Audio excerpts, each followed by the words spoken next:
Hey, what's up, amazing viewers? It's your boy Chronos, back with another mind-bending, what-if, scenario. But hold on to your seats because today, we're diving into a world where Deku meets the symbiotic chaos of Venom. Yeah, you heard it right, buckle up for What If Deku Had Venom, Part 1.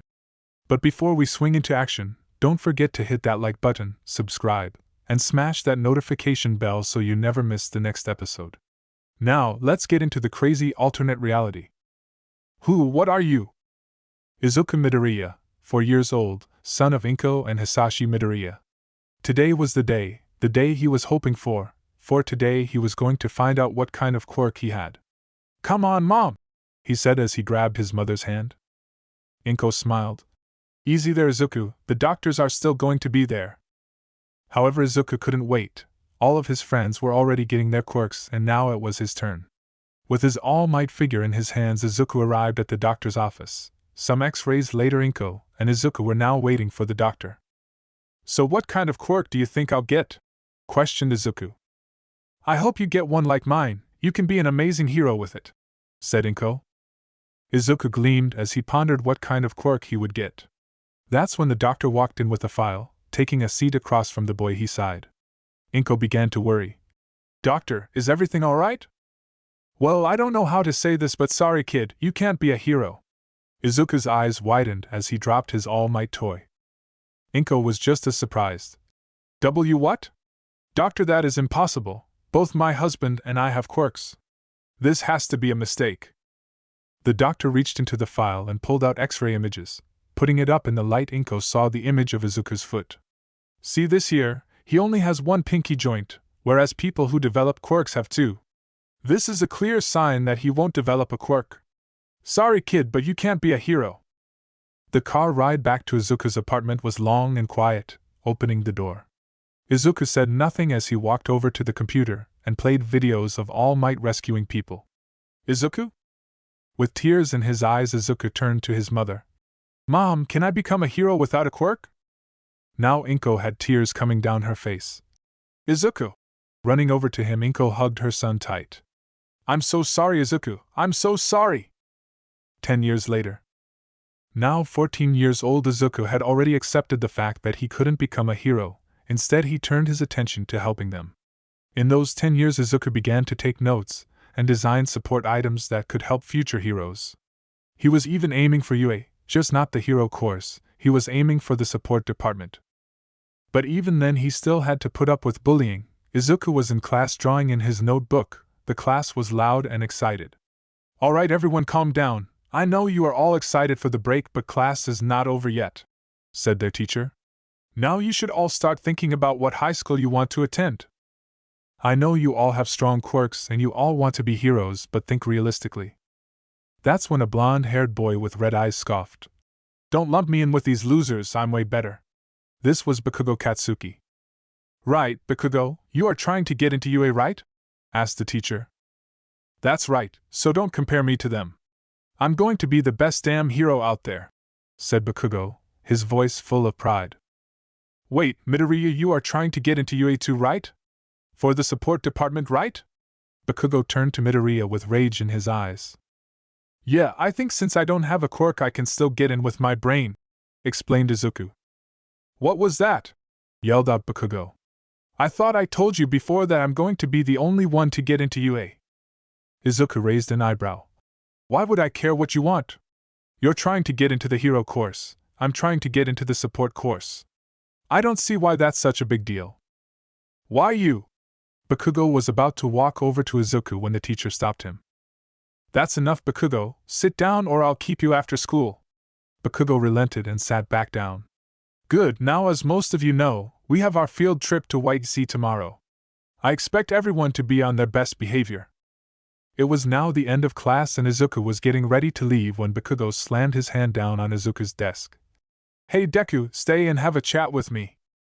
Izuku looked up to see Bakugo. I'm good. Getting up to leave, Izuku was suddenly grabbed by Bakugo. I wasn't asking. Shoving Izuku back into his seat, Bakugo looked down at him.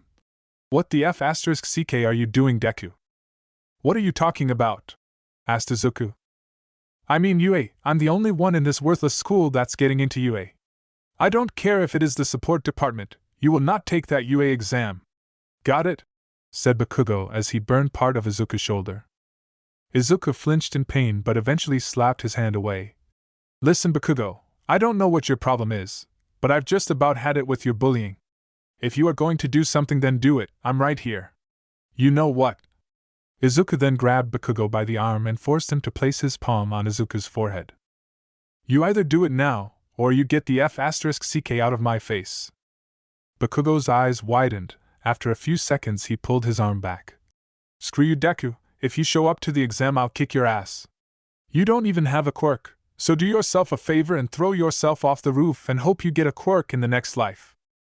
Turning around, Bakugo noticed Izuku's notebook and proceeded to throw it out of the window. Izuku watched as Bakugo walked away, breathing a sigh of relief. Izuku grabbed his stuff and went out to look for his notebook. After a while he found it in a puddle of water. Grabbing it he noticed the pages were messed up. Damn it, why can't he just leave me alone? I never did anything to him, so why does he hate me? Izuku yelled out. Defeated, Izuku walked home and took the long way home. This meant going down an alley. Little did he know danger lurked just above him.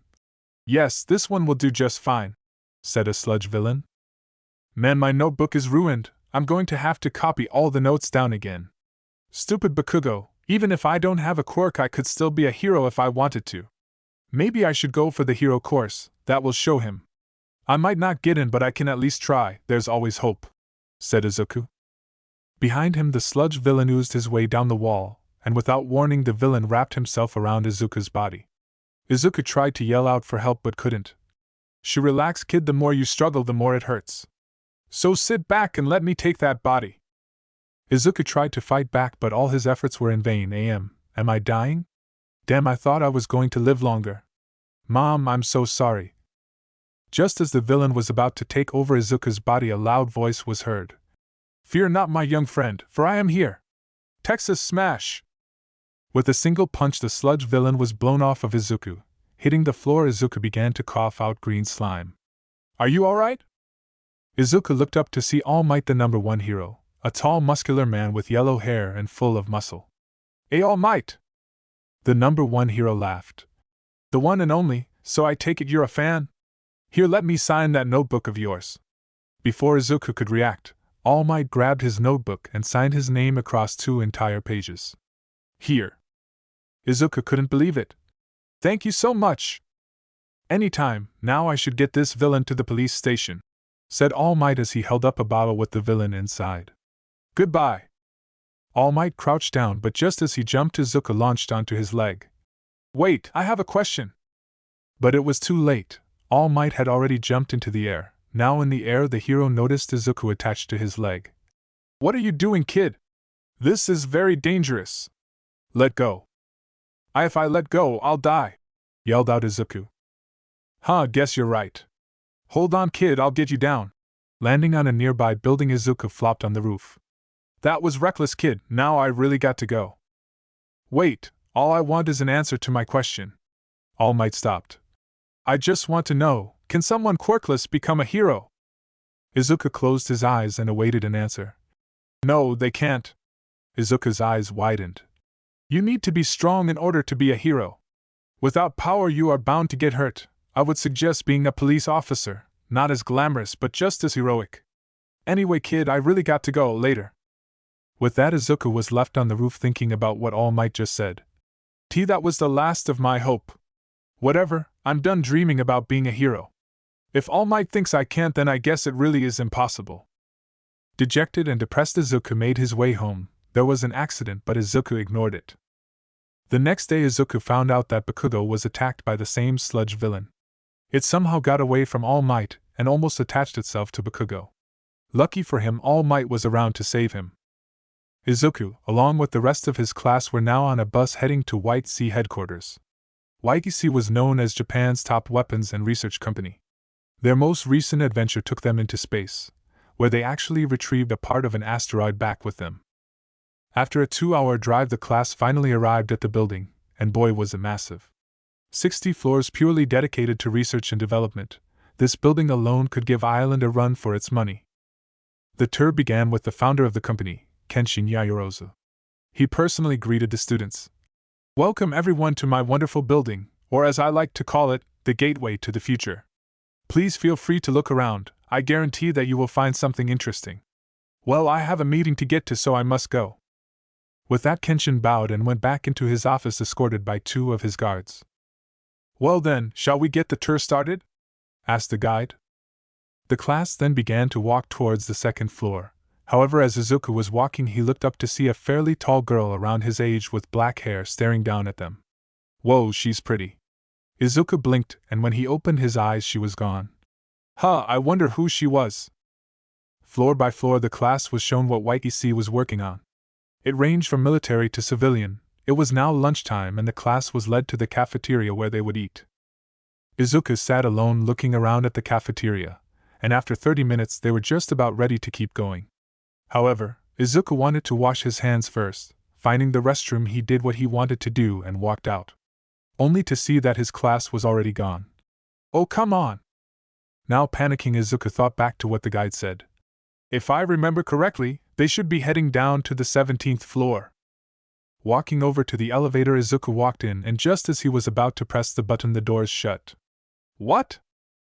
Without warning, the elevator suddenly began to go down, but surprisingly it went past the lobby. It finally stopped at level Z. The doors opened. What Izuku saw surprised him. The floor was full of what seemed to be containment chambers. Walking out of the elevator, Izuku began to look around. Looking inside the containment chambers, he saw what looked like people, but they weren't moving. Going deeper into the level, he came upon a small glass container that was in the back of the room. The container had something inside it, something black and goo-looking. Whoa, what is that? Questioned Izuku. Placing his hand on the container, the goo began to move and formed the shape of Izuku's hand. It feels like it's calling to me. It wants to be free. It needs to be free. Grabbing the container, Izuku lifted it up and threw it to the ground, breaking the container. That's when the alarm started to blare out. Izuku looked around, panicked. What did I just do? He questioned as he frantically looked around. That's when the goo began to move, slowly at first, but it suddenly jumped onto Izuku without him noticing it. I need to get out of here. Running towards the elevator, Izuku began to press the buttons, hoping that one would take him to the lobby. Come on, move! We need to find and contain it! Yelled out a man wearing tactical gear and brandishing a rifle. That is when several armed men began to appear and search the floor. Izuku's eyes widened. Come on, come on! Finally, after what felt forever, the doors shut and up Izuku went. The elevator dinged as Izuku arrived at the lobby. As luck would have it, his class was also there, being ushered out of the building. Sneaking into the crowd, Izuku managed to get out without getting caught. As the class stood outside, Izuku once again saw the girl with raven black hair. She looks worried. I wonder why. Unfortunately, the class trip was cut short due to a gas leak. On the bright side, Izuku got to go home early. After explaining what happened at the trip, Izuku went to lay down in his bed. For some reason, he was really tired. Izuku was sound asleep when he heard someone call out to him. Izuku Midoriya. Snapping his eyes open, Izuku looked around and noticed it was already night time. Yeah, Mom! He yelled out. No response. Getting up from the bed, Izuku walked into the kitchen where Inko was making dinner. You called Mom? Inko turned around. Oh, Izuku, you're up, and no, I didn't call you. I was going to in a few when dinner is ready. Izuku was confused. He was sure someone called out his name. Oh, okay, I'll just be in my room finishing some homework. Going back to his room, Izuku began to do his homework when again someone called out to him, Izuku Midoriya. Turning around, Izuku saw that no one else was in his room. Who was that? Izuku Midoriya. Getting up from his chair, Izuku looked around the room, inside his closet, underneath his bed, but still couldn't find who was calling out to him. Hello? Is anyone there? Izuku! Dinner is ready! Yelled out Inko. Izuku jumped at the sound of his mother. Man, I must be really tired. I should just eat and head to bed. Walking out of his room, Izuku went to eat. His mother had made his favorite katsudon. Normally Izuku would only have a single bowl, but for some reason this time he had 4, and even then he was still hungry. Izuku then walked into his room and immediately felt lightheaded. He began to sweat profusely, and felt his heart start beating out of his chest. What's going on?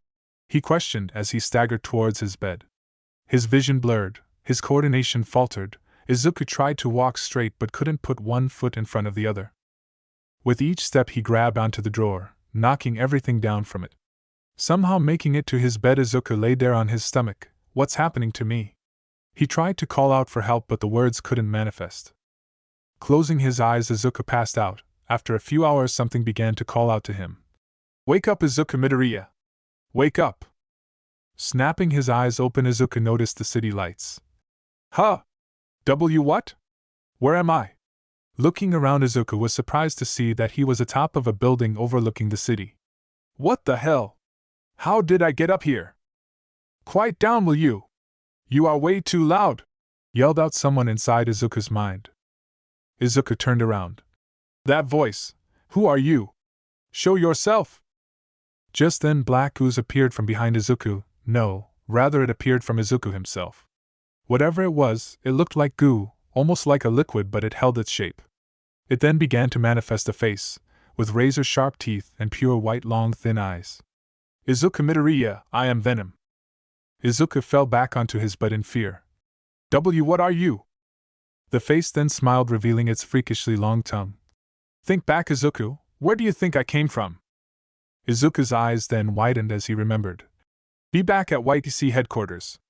You're that black blob I found, the one I set free. Precisely, and I couldn't be more thankful, but you are mistaken. You did not find us, we called out for you and you came.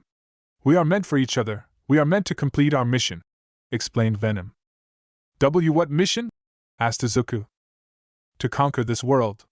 And for that we need to be bonded to someone, said Venom. Conquer the world?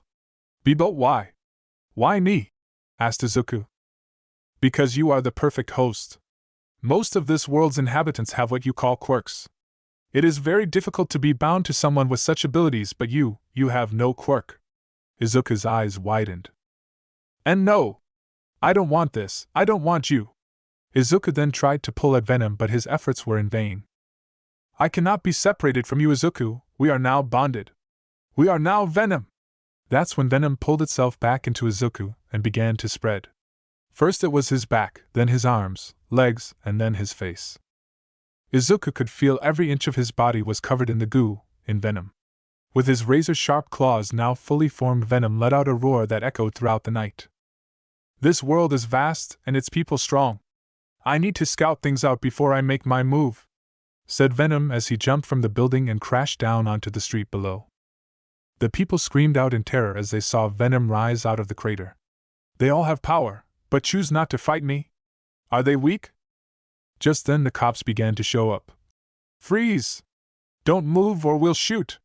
Yelled out one officer as they drew their guns. What are those weapons? Asked Venom as he walked towards the officers. Seeing this, one of the officers yelled out, Fire!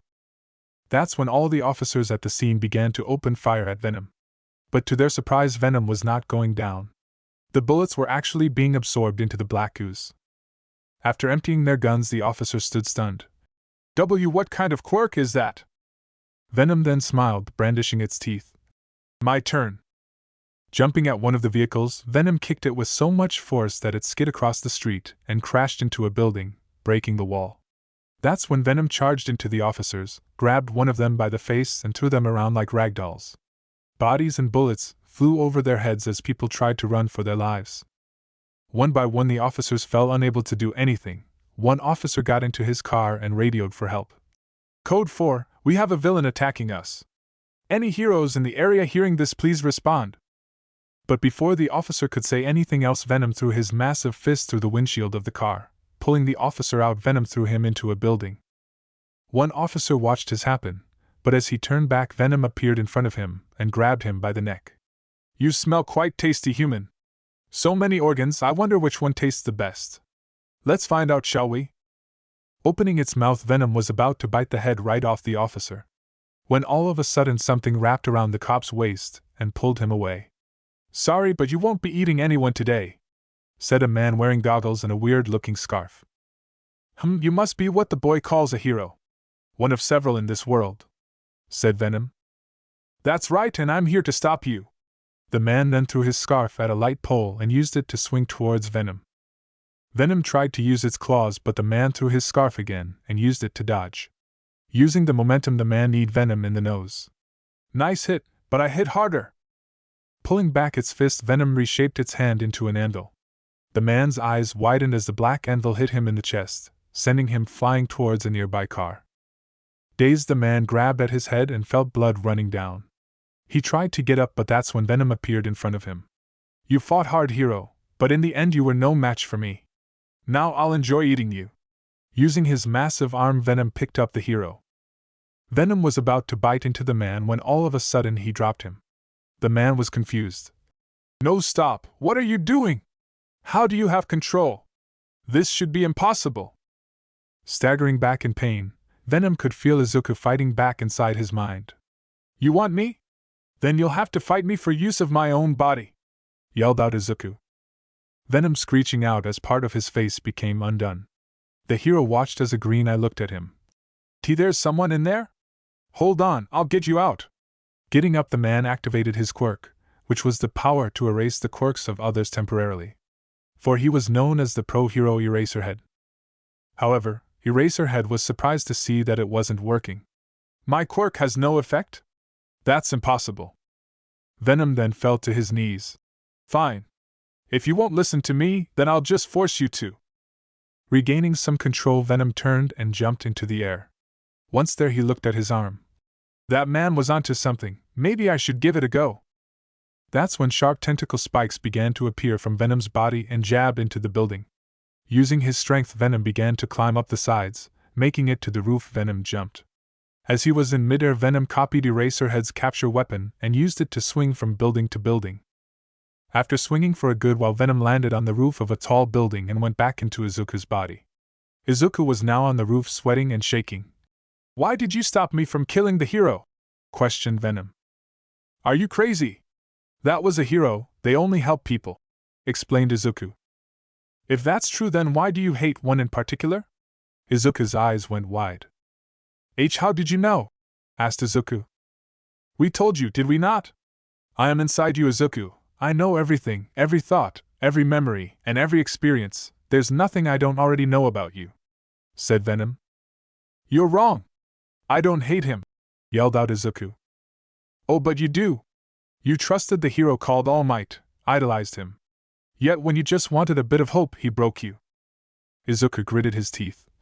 Shut up. He saw what everyone else around you sees, a useless piece of flesh. A Deku. I said shut up. I am not useless, yelled out Izuku. By yourself you are. But with me you have purpose. I can give you what you need. Power. Izuku thought about it. By taking over the world? No, I won't let that happen. I'll fight you to the very end if I have to. Then why don't we come to an agreement? Izuku raised an eyebrow. An agreement? I need to accomplish my goals, but I can't do that if I have to fight you every time for control. Couldn't you just ditch me for someone else? Asked Izuku. Normally I would, but our compatibility is far too great to leave now. So if we cooperate, then our chances of survival increases vastly. Izuku was confused. Our chances? What do you mean? We just attacked a police officer and a hero, Izuku. We are most likely going to be wanted fugitives. Izuku's eyes widened. You son of a! This was your plan all along, wasn't it? But if I turn myself in now and explain the situation, they might understand. Do you honestly believe that? Even if they do believe you, there is still the matter of white. You see, they will come for you. Face it, Izuku, without me you wouldn't last a week, explained Venom. Work with me and you might make it through this all. Taking a deep breath, Izuku composed himself. A symbiotic relationship, fine, but we are doing this my way. You want to fight crime, don't you? Questioned Venom. Izuku smiled. You really are inside my head. That's right, we'll become a vigilante and help people when we can. Will I get to eat people? Izuku hummed. We'll cross that bridge when we get there. So what do you say? Venom was silent for a second before answering. Very well, I agree. Let's become Venom. The symbiote once again covered Izuku's body. Although I am starving. What exactly do you eat? Asked Izuku. I do not know, but if I don't start eating soon, Your organs are starting to look tasty, said Venom as he jumped to the roof of another building. All right, we'll drop by the convenience store and buy something, said Izuku. Just don't eat my organs, I need those. YTC headquarters. Kenshin was beyond angry. Getting out of the elevator, he saw several of his scientists and personal hired goons in the lab. So can anyone tell me where my property is? Asked Kenshin. Everyone in the lab froze. And no, sir. We are going through the surveillance footage now, but most of the data is corrupted. Kenshin smiled. Oh, is that so? Get your stuff and leave, you're fired. Now, does anyone else want to give me an answer I find inadequate? That's when one brave woman stepped up. I went over the footage and was able to pull a picture. It's blurry and doesn't show the face, but I believe this is the person who was responsible for taking it, sir. Kenshin grabbed the tablet from the woman. Send this to the other department. I want this person identified as soon as possible. Everyone nodded and quickly got to work. Kenshin looked at the image again. I will find you, and I will make you pay for stealing from me. Symbiotic relationship. Down at the police station, Aizawa walked down its hall with a worried look on his face. It had been a whole 2 weeks since his encounter with the villain. Making it to a conference room, he saw that other heroes were already there. Ah, good, you're here. Now that everyone is accounted for, let's get started, said a small, white bear/mouse-looking animal. Naomasa, if you will.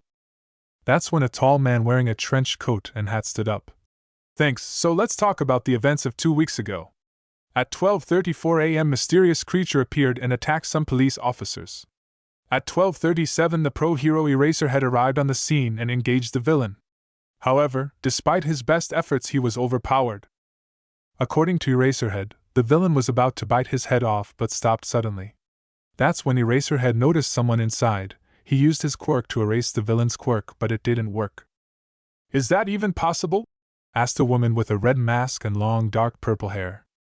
Normally no, even if this person had a mutant-type quirk I should have slowed them down, explained Eraserhead. You should have seen it midnight, this guy was dangerous. I agree, we all saw the video. If we don't catch this person soon, I can only imagine what they would do, said Nizu. But that's not all, I may have only saw their eye but there was fear in it, said Eraserhead. So this guy doesn't have control of himself, is that it? Asked a man with speakers around his neck. That's a possibility, and you didn't see anything else? Questioned Naomasa. Eraserhead shook his head. The black suit the guy was wearing was completely covering him. Nizu nodded. I see, there's also the matter of this guy's power. In all my years I've never seen anything like that. It seemed as if the guy could reshape his body into whatever he wanted. This seems like the villain you caught the other day, isn't that right, All Might? Everyone turned to All Might, the #1 hero. That's true, but that villain is already locked up. With the video I saw, this one seems to be a lot stronger too, explained All Might. So what do we do from here? There haven't been any sightings of this villain for 2 weeks. He's obviously waiting till we let our guard down, said Midnight. All we can do is wait. In the meantime, I want to ask you all to stay vigilant. If this villain shows up again, do not fight him alone. Fight in pairs, and if you need to, retreat, instructed Nizu. Everyone nodded. So that's about it, we'll call you if this villain shows up again. I'm sure you're all quite busy with the whole UA entrance exam just around the corner, said Naomasa. In a few short weeks the exam is set to start. I can't wait to see what type of quirks we see this year. We are set to have the most applications to the hero course in years, said Nizu with a smile. That's great, now if you'll excuse me I have to fill out some paperwork. With that Naomasa left the conference room. Eraserhead let out a sigh. I really hate meetings like these. Don't be such a downer, Aizawa. We all know you're still shaken up after almost having your head bitten off, said President Mike. It wouldn't be the first time I was at death's door, and it won't be the last, said Aizawa, slightly annoyed. Yeah, but never by threat of being bitten, said Midnight. Yeah, next time we meet it won't end up the same way, said Aizawa, getting up from his seat. We have to find this guy some. If he threw me around, he really is dangerous. There's no telling what he's doing right now. Beach. Izuku was not having a good time. First off, he was surrounded by trash, literal trash. Second, he just ran an entire 10 miles down the shoreline. Now out of breath and sweating, Izuku threw himself atop a broken fridge. Tell me again, why am I doing this? That's when Venom's face appeared in front of Izuku. Because you are weak. Our bond may be strong, but your body is weak. We need to change that to get better results. So the stronger I become, the stronger you become? Asked Izuku. Precisely, that's enough of a break, time to start lifting weights. Push that sofa, it will help build muscle. That's something you severely lack. That coming from a blob of black goo. Getting back up, Izuku began to push the sofa through the sand. Straining himself as he pushed it, Izuku finally made it to his target. Grabbing the bottom, he lifted and threw the sofa atop another pile of trash. It was now late in the afternoon, the sun was setting and it was about time to go home. With shaky legs, Izuku began to walk off the beach. I hate you for this. You'll thank me one day. Actually, you should do it now. You haven't noticed, have you? Questioned Venom. Izuku raised an eyebrow. Noticed what? You are a lot stronger already, Izuku. That sofa was a 4-seater, which weighed easily 350 pounds. Not to mention your body. Really? Lifting his shirt, Izuku could see the faint outline of a six-pack. Whoa, how? It's only been 2 weeks. I can purge any and all toxins from your body. That plus the added benefit of my enhancements, you are becoming a proper host for me. Maybe I should thank you. If it wasn't for the fact that you made us a villain. All of the local heroes are looking for us. The only reason they haven't caught us is because you said we needed to train, said Izuku. If you had gone out to fight crime like you wanted, we would have gotten caught. Izuku tried to argue back, but deep down he knew Venom was right. Let's get home, I'm tired. Let's stop by and get some chocolate on the way. I'm starting to feel hungry. Izuku sighed. I'll never understand your chocolate craving. Making his way to the corner store, Izuku walked inside and headed straight towards the candy aisle. He grabbed a bar of Kit Kat, but Venom said it wasn't enough, so he grabbed another one. Still not enough. It was only until Izuku grabbed the entire box Venom said it would do for now. Paying for the candy was a bit awkward. Who in their right mind would buy over 35 chocolate bars at a time? After paying, Izuku walked out of the store with the candy in a bag. I need to start buying these in bulk. I'll run out of money before I know it.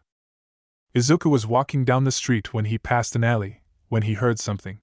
Come on, hurry up, give us everything you got. He tried to look down the alley, but it was too dark. Hey Venom, can you see anything? I can, there are 4 people in total. 3 guys and 1 girl, and it seems the guys are trying to mug the girl. Think we can take them? Asked Izuku. Venom laughed. Is that even a question? Of course we can. Izuku smirked as Venom began to cover his body. Then let's do this. Dropping the bag of candy, Izuku jumped onto the roof of the building. In the alley, 3 men surrounded a young girl with dark purple hair. Is that it? Yelled out one. No, look, she still has that. One of the men pointed at the guitar case that was on the girl's back. We could sell that thing for something. The girl pressed her back against the wall. No way. No, buzz off, I already gave you everything else. That's when one of the men activated his quirk, which turned his fingers into razor-sharp knives. Do you really think you have a choice? Hand it over or you'll lose a lot more than the guitar. Reluctantly, the girl began to hand over the guitar. That was a gift from my parents. No way I'll let it go so easily. Once they turn around, I'll use my quirk on them. The man grabbed the guitar. I knew you'd listen to reason. The 3 men began to turn their backs on the girl. Seeing her chance, the girl began to make her move. Using earphone jacks that were connected to her earlobes, she tried to stab 2 of the men in the back. But just as they were about to reach, the man with her guitar turned around and threw his razor-sharp fingers at the girl. The knives stabbed into the wall beside the girl's face. That was a bad move. The girl gritted her teeth. That's when a cut opened up on her face and blood began to drip down. What should we do with her? Should we kill her like the others? Asked the other villain. As the finger knives guy was thinking, the girl saw something attach itself to the man and yank him up before he could even make it sound. The same thing happened to the second man. Now it was only down to the villain with the knives. I have no idea. You guys got anything? Looking to his sides, the villain saw that his 2 friends were gone. What the? Where did they go? Is there a hero here? Show yourself. The villain looked around frantically. Where did they go? He then turned to the girl. Where did they go? The purple-haired girl said nothing as a pair of white eyes appeared above the villain's head. We are here. The villain spun his head around only to be met by the large red tongue of Venom. The villain screamed out in horror as Venom grabbed him and threw him across the alley. Slamming against the wall, the guitar case dropped to the floor. Walking over, Venom towered over the now bleeding man. He then proceeded to grab the man by the neck.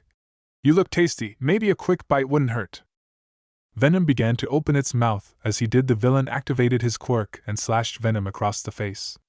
MHA, take that, you ugly-looking piece of... However, as Venom turned his head back, the cuts on his skin soon began to close up.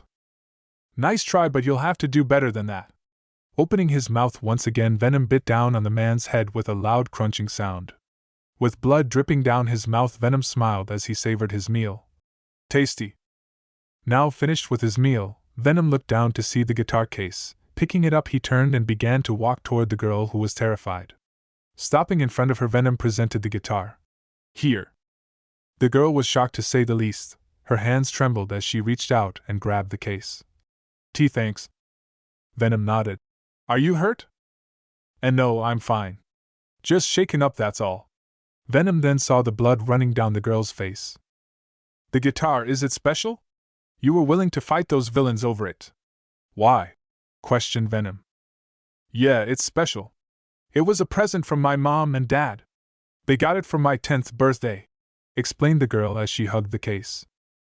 I see. Well, you might want to get out of here. Oh, and call the police about them, once we leave advisedly.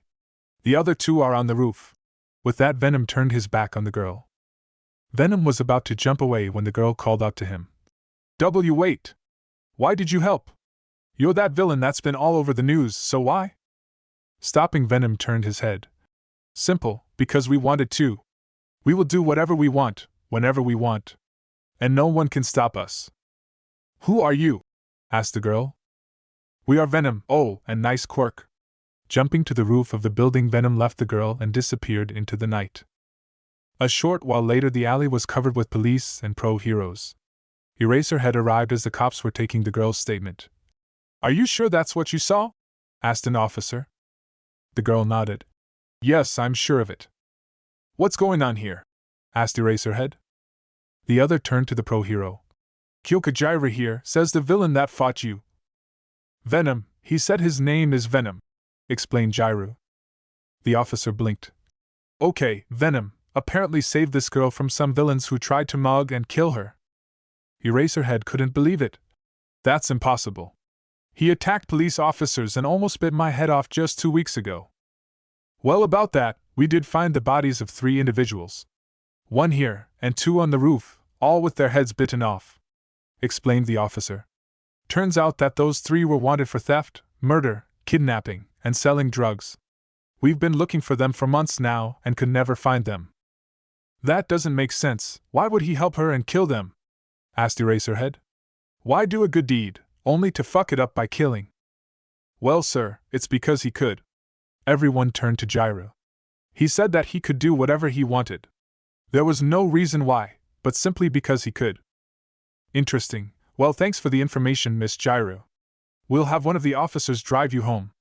Jiru nodded and followed an officer. Aizawa then walked down the alley and looked at the blanket over the body. In all honesty, he actually did us a favor killing these guys. But that still doesn't mean he could just go around killing criminals. Well, at least whoever this is has some sort of moral code. Let's hope they stick to it.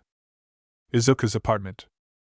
Jumping from a street light, Venom landed on the street and quickly retracted into Izuku. Now back to normal, Izuku held back the urge to throw up. What's wrong? Izuku composed himself. What's wrong? What's wrong? You just bit those guys' heads off. Yeah, what's the problem? Asked Venom. You wanted to fight crime, right? This is the way to do it, by making sure they can't do it again. But that's murder, said Izuku. You call it murder, I call it problem solving. In case you didn't hear, they were about to kill the girl. Without me, they would have. Izuku stayed silent. It's still wrong. Grow up. In the short time I've been on this planet, you humans kill each other left and right. What's the difference when I do it? Again Izuku stayed silent. That's what I thought. We saved that girl, so take pride in that. With nothing to say, Izuku walked towards his apartment door and went straight to sleep. A few days later. It was the last week of school, so that meant class let out earlier than usual. Izuku tried to avoid Bakugo, but there was no escaping him. Bakugo cornered him as he tried to walk out of the class. Where do you think you're going, Deku? Asked Bakugo. Izuku stood in front of Bakugo. None of your business. Now get out of my way. That surprised Bakugo. Izuku never talked back to him in that tone before. Oh? Did you finally grow some balls, Deku? Think you're better than me, is that it? Izuku scoffed. Fuck off. Walking past Bakugo, Izuku bumped his shoulder, pushing him out of the way. Turning around, Bakugo grabbed Izuku's shoulder. You got a death wish. Turning around, Izuku glared at Bakugo. And no, don't. We can't, not here, not him. Bakugo raised an eyebrow. What are you talking about, Deku? Finally lost your mind? Izuku gritted his teeth. Stop, no, I don't want to do this. No, you do want to do this. You've been wanting to do this for a long time. He's hurt you, Izuku, broken you down, called you names, and you did nothing. Well, not anymore, not with me here. Izuku tried to fight against Venom. He tried to stop him from harming Bakugo. But it was Bakugo's own actions that led to this. As Bakugo grabbed Izuku's shoulder, he let out a small explosion. Normally it would burn his clothes, but Venom hated it. That's when Izuku's eyes and teeth turned into that of Venom's. Struck with fear, Bakugo stumbled back and fell to the floor. Venom snarled, but Izuku quickly regained control over himself. I told you to stop. Why don't you listen? Izuku then turned to Bakugo. Sorry, Kaken, I have to go. Izuku ran. He ran and ran, not home but somewhere he thought no one would find him, the beach. Making it to the beach, he sat down on one of the benches as sweat began to pour down his head. You've been harder to deal with these last couple of days, why? Asked Izuku. It's the hunger. Ever since I took a bite out of those men, I've been wanting more. But you don't let me. Izuku grabbed his head. I already told you that won't happen again. But I crave it. The chocolate helps, but there's nothing better than getting it from the source, explained Venom. As Izuku was arguing with Venom, someone approached him. Hey, you alright? Looking up, Izuku saw the purple-haired girl from a few days ago. She's that girl we saved. Why, yeah, I'm fine, just got a headache, that's all, said Izuku, giving the girl a half-smile. You're sweating like crazy, though. Are you sure you're alright? Asked Jairu. Izuku nodded. Yeah, my blood sugar levels just dropped. I'll be fine in a bit. That's when Jairu hummed. Wait here. Huh? Why? I said I'll be fine, said Izuku. But you aren't fine now, just wait here. I'll be back in a second. Izuku watched as Jairu ran towards a convenience store. After a minute, she walked out with a bag. Reaching inside the bag, she pulled out an energy drink. Here, take it, it will help with your sugar levels. Izuku reluctantly grabbed the drink. Thanks. Opening the bottle, Jairu watched Izuku chug it down in seconds. Jairu blinked a couple of times. Whoa, I've never seen someone down it like that. Guess I was thirsty too. Thank you for the drink. I never asked your name, said Izuku, scratching his head. Oh, Kyoka Jairu. Well, Jairu, thanks for the drink. The name is Izuku Midoriya. So, how much do I owe you for the drink? Asked Izuku as he reached for his wallet. But before he could pull out any money, she shook her head. It's fine, don't worry about it. But I have to pay you back somehow. Izuku thought about it. How about I buy you something? It's fine, really, I'm fine knowing that I helped someone is enough, explained Jairu. Izuku smiled. You sound like a hero. But seriously, if I don't pay you back, I'll feel bad. How about I buy you something? How does takoyaki sound? There's a little shop not that far from here. Jairu looked at Izuku. She could tell by the look on his face that he wasn't going to let it go. Thanks, but it's... However, before Jairu could say anything else, her stomach began to growl. Jairu blushed and Izuku tried to hide his snickers. Your stomach is saying otherwise, come on, let's go. The two then walked down the street until they eventually came upon the shop. Izuku ordered two. After paying and grabbing their food, they walked over to a bench. They each took a bite of their food. Wow, this is really good, said Jairu. I know, right? Not that many know about this little shop. I found it here while I was training. explained Izuku. Training? Training for what? Asked Jairu. Izuku stopped. Oh, I just want to keep myself healthy. I go down to the beach that's filled with trash and clean it up. Wait, at that landfill? You clean that? Asked Jairu, surprised. Izuku nodded. Yeah, it helps build muscle and endurance. She didn't want to admit it, but Jairu found herself looking at Izuku's shirt and noticed it was a bit tight. That's impressive, all that to improve your quirk.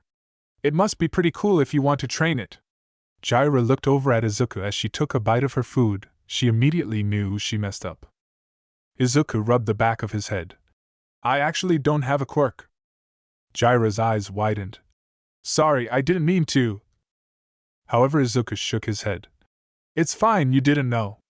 Besides, I don't mind it anymore. The two then sat in silence for a while. Come on, Izuku, you just made this awkward. I know. But this is my first time actually talking to a girl. What am I supposed to do? Think of something, anything. Izuku took a deep breath. So, what's your quirk? Really?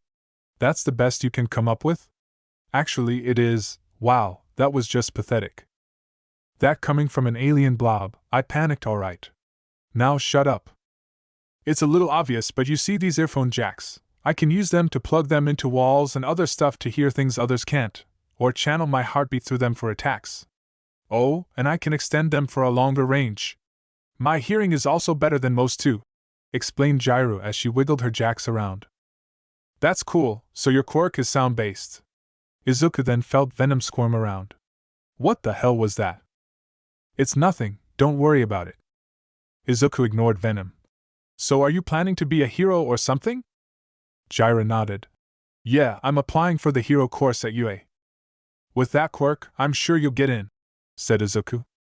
You think so? Asked Jairu. Izuku nodded. Of course. You'd be perfect for rescue operations. Jairu played with her earphone jacks. Huh, I guess I never thought of it like that. Thanks, Midoriya. Izuku blushed slightly. And no problem. After finishing their food, the two sat around talking about school and just got to know each other a bit more. Izuku, however, was surprised. He was actually talking to a girl. Jairu was also surprised that she found talking to Izuku so easy. After about an hour and a half of talking, Jairu got a text message. Looking at her phone, her eyes widened. Oh crap, it's my dad. Sorry about this, Midoriya, but I have to go. The two stood up from the bench. It's fine. Well, it was nice meeting you, Jairu. Why are you saying that like it's the last time we'll see each other? Asked Jairu. Izuku was surprised to say the least. You still want to hang out? Jairu nodded. Yeah, I don't know why, but you are really easy to talk to. Here, give me your phone. Izuku quickly reached into his pocket and handed over his phone. Jairu fumbled around and then handed Izuku back his phone. There you go. Looking down at the phone, Izuku noticed that he had a new contact. I'll text you later. Thanks for the food, bye. With that, Jairu ran towards the train station. Izuku stood there shocked. Nice, you got a girl's number, said Venom. Why, yeah, well, I guess today wasn't so bad, said Izuku as he walked back home. You are welcome. For what? Asked Izuku. For stopping you from making a fool out of yourself. Once you saw the girl, your heart rate shot up, but I calmed it. So you are welcome. I didn't need your help with that. I could have talked to her without your help, said Izuku. Right, with your track record. But I do find it strange though, during your conversation you began to produce more oxytocin. What's oxytocin? Asked Izuku. It's a hormone your body produces. It's also called the love hormone. Do you like this girl, Izuku? Asked Venom. Izuku turned red. What? I just met her, are you crazy? It was just a question, no need to yell. Composing himself, Izuku took a deep breath. I wouldn't say I like her, but she did seem cute. Doesn't matter. Hey, I've been thinking, let's go out and look for some villains to beat up. That sounds like a good idea. Will I get to eat someone? Asked Venom. No, now stop asking, said Izuku, slightly annoyed. However, Venom would get what he wanted. He always did. Later that night, making sure his mother was asleep, Izuku opened the window to his room. All right, let's do this. Jumping from the window, Izuku began to fall. As he fell, Venom began to appear, now fully covering him. Using his own version of Eraserhead's capture weapons, Venom swinged from building to building. Making it to the downtown district, Venom stopped atop of a building. I didn't get to see it last time, but this city is quite beautiful. The view never gets old, does it? You should see the stars out in the mountains. It's even better than here. Maybe one day we'll go, said Izuku. As Venom admired the scenery, the sound of car screeching was heard. Looking down, Venom saw an out-of-control car avoid people. Should we step in? Asked Venom. Of course. Come, let's go help before anyone gets hurt. Letting out a roar, Venom jumped from the roof of the building. Down below, the heroes were trying their best to catch up to the runaway car. We need a speedster, there's no way we'll catch up to them, yelled out one of the heroes. No time, by the time they get here that car would have crashed into a wall. We need to stop it now, ordered another hero. However, as the two were chasing, something shot past them. What the hell was that? The man inside the car was desperately trying to avoid the pedestrians. Out of the way! But he knew it was only a matter of time before he would either hit a wall or a person. Damn it, damn it, damn it! Heading towards the direction of a store, the man braced for impact. He felt the car stop suddenly, but no crash. Opening his eyes, he was surprised to see the ground. What's going on? That's when the car began to lower. The man's eyes widened as standing in front of the car was Venom. I got you. Turn off the car. Setting the car down, Venom turned to the man. Are you hurt? The man shook his head. Good, well, see you later. Just like that, Venom once again jumped away from the scene. The heroes that were chasing them were close enough to see that it was Venom, but he left before they could ask him some questions. See, that wasn't so bad. Helping people and all, said Izuku as Venom was swinging from building to building.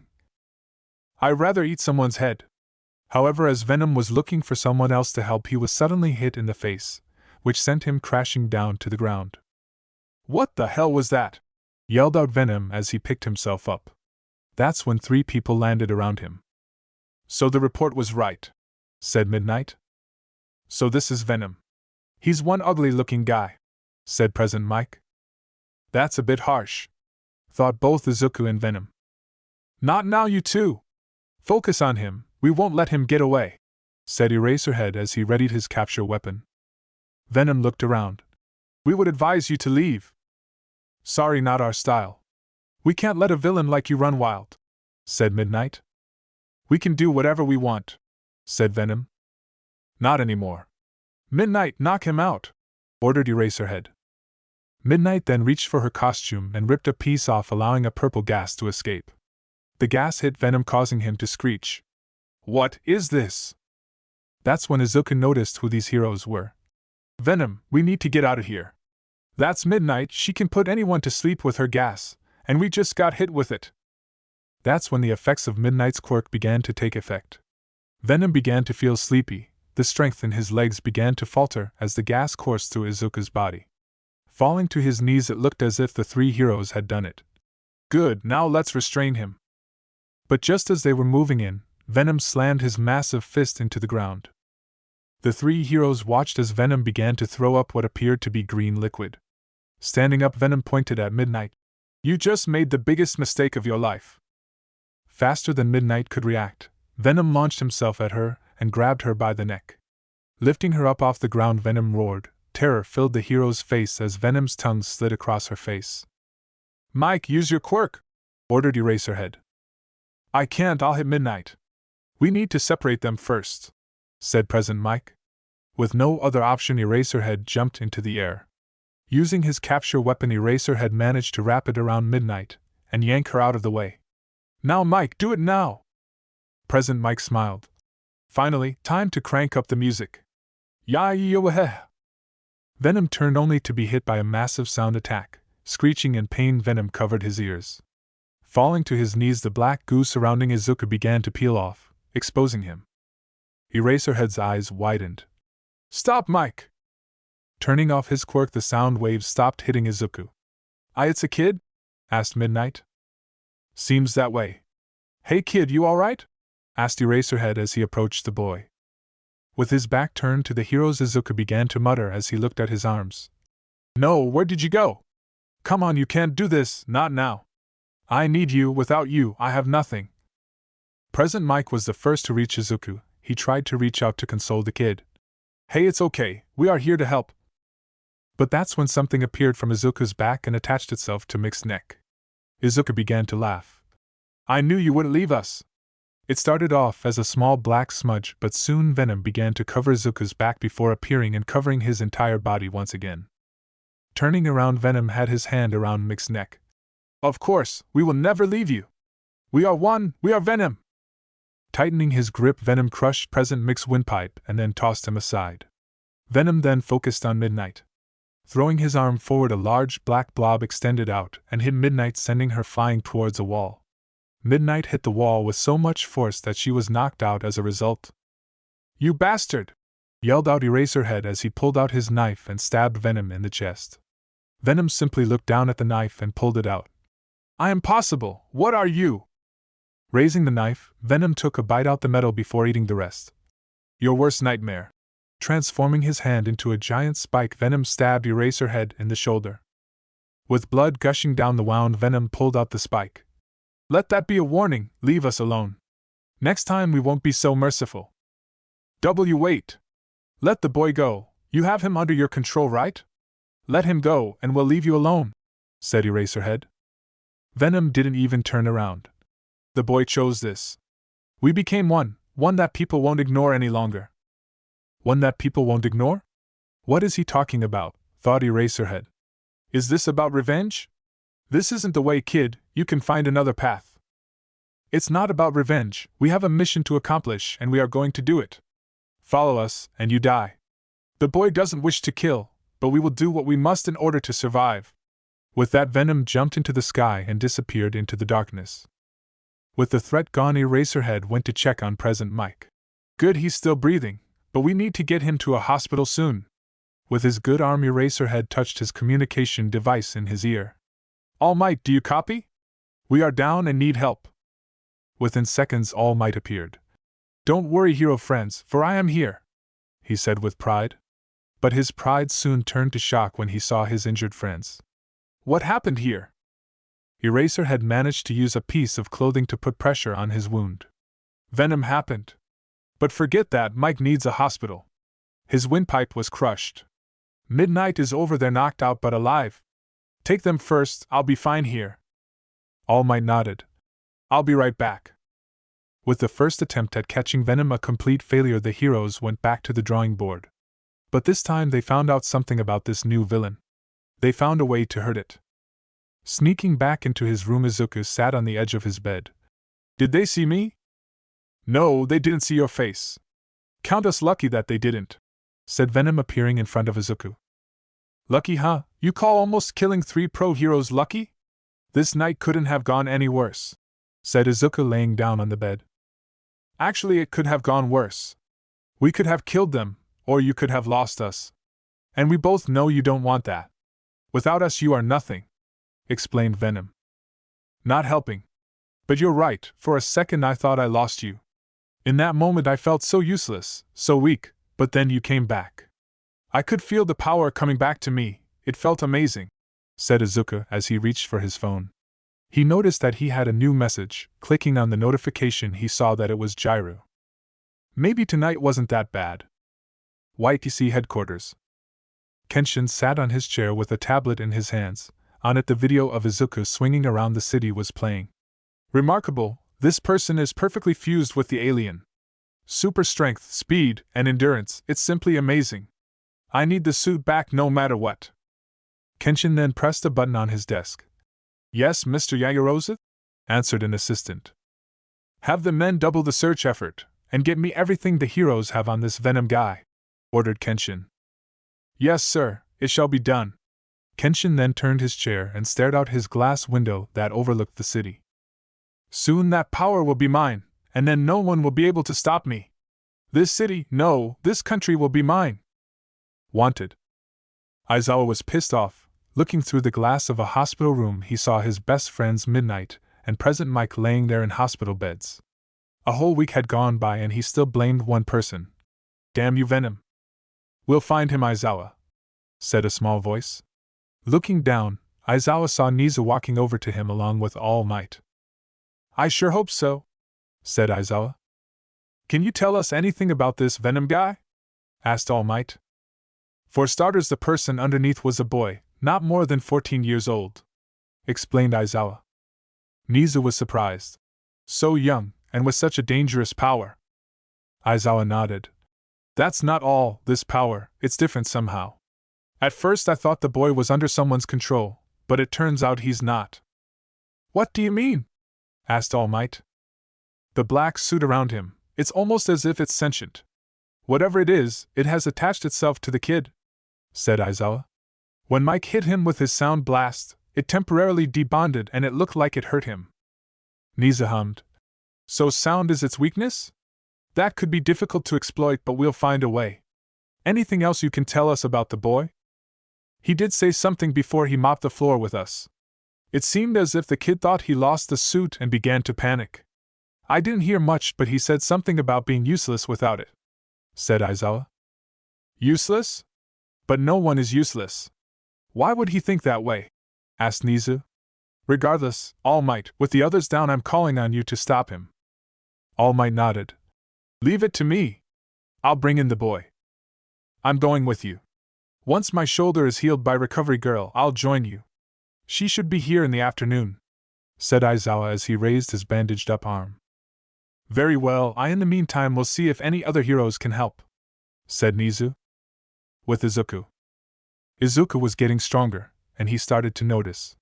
His shirts fit a bit tighter, especially around his arms. He also noticed that he grew a bit taller. Hey Venom, so what exactly are you? You're an alien, right? Asked Izuku as he did push-ups. You can call us that, but in my eyes you are the alien, responded Venom. So I guess we really aren't alone in this universe. Getting up, Izuku took off his shirt and wiped away the sweat. Man, 200 push-ups is no joke. But I can't argue with the results. It is for our benefit. The stronger you become, the stronger I become. Izuku rolled his eyes. Suddenly Venom sensed someone coming. Get ready, someone is coming. Izuku's head turned towards the land. He readied himself for whoever this was. Is it a hero? Asked Izuku. I don't know, be on your guard, ordered Venom. Standing firm, Izuku put his fists out. That's when the person turned the corner. Man, what is up with all this trash? Why do people do this? Said Jiro. Wait, Jiro? What are you doing here? Asked Izuku. Jiro dusted herself off. So you really are here. I figured since you told me you trained here, I'd come to see. That's when Jiro looked up to see Izuku shirtless. Turning red, Jiro covered her eyes. Why are you naked? Izuku relaxed, seeing it was someone he knew. I'm not naked, I have pants on, argued Izuku. Just put your shirt back on, said Jiro, still not looking at Izuku. Sighing, Izuku grabbed his shirt and began to put it on. Jiro could hear him rustling around, and through her hand she got a quick peek. Whoa, he's got a nice body. He looks small, but he has a lot of muscle. That's when Jiro noticed that she was staring and quickly shut her eyes. Come on, Kyoka. You barely know the guy and you're staring. Alright, happy now? Asked Izuku. Jiro removed her hands to see that Izuku now had on a shirt. Better. So anyway, you really are cleaning/training here.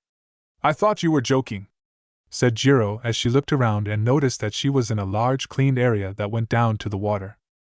Izuku nodded. Yeah, I'm still nowhere done though. So what's up? I thought we had plans for tomorrow? During the week of the incident with the heroes, Izuku and Jiro had gotten closer. They weren't close, but they were friends. The two talked for hours on the phone, which pissed off Venom. I know, I was in the area and wanted to see if you were actually training here. Which I can see you are, said Jiro.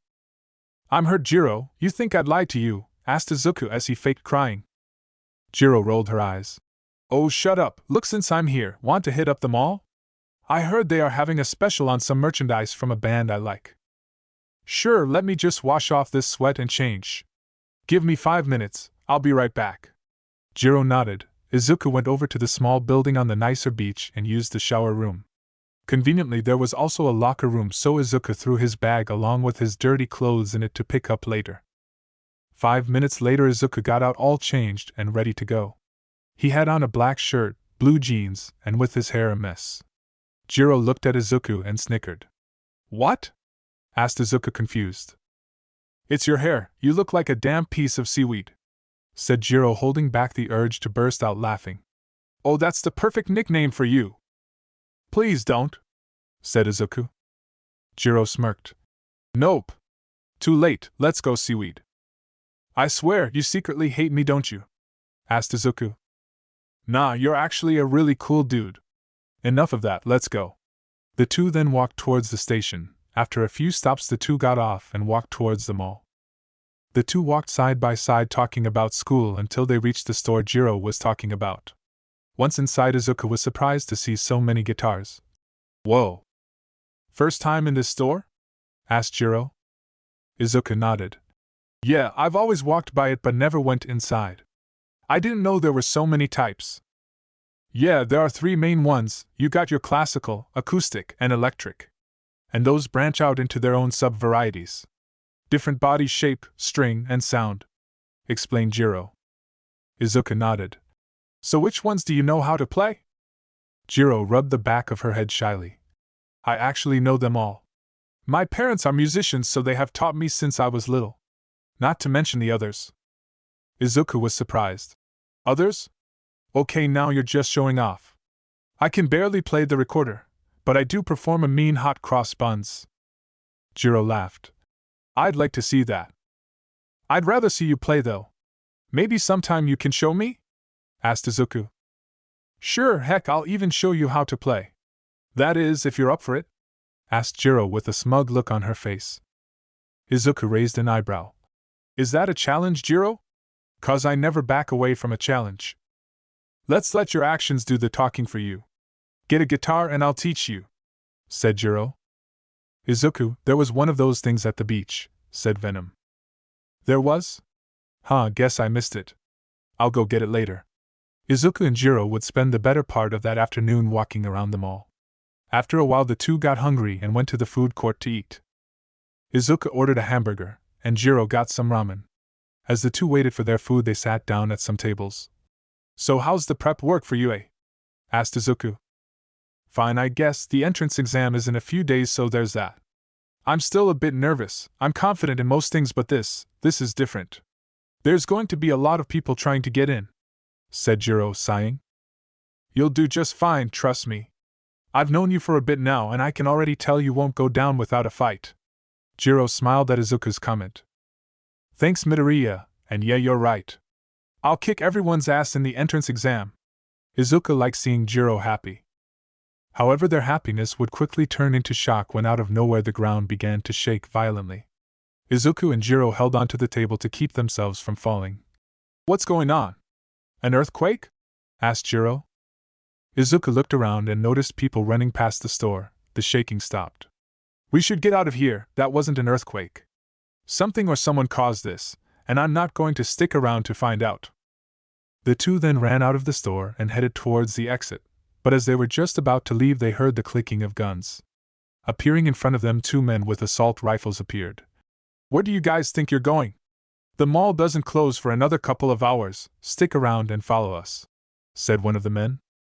Izuku narrowed his eyes. "Should I eat their brains?" asked Venom. "No, if we do anything right now, they might hurt Jiro. For now, let's do what they want. You'll get your chance," thought Izuku as he put up his hands. Jiro did the same.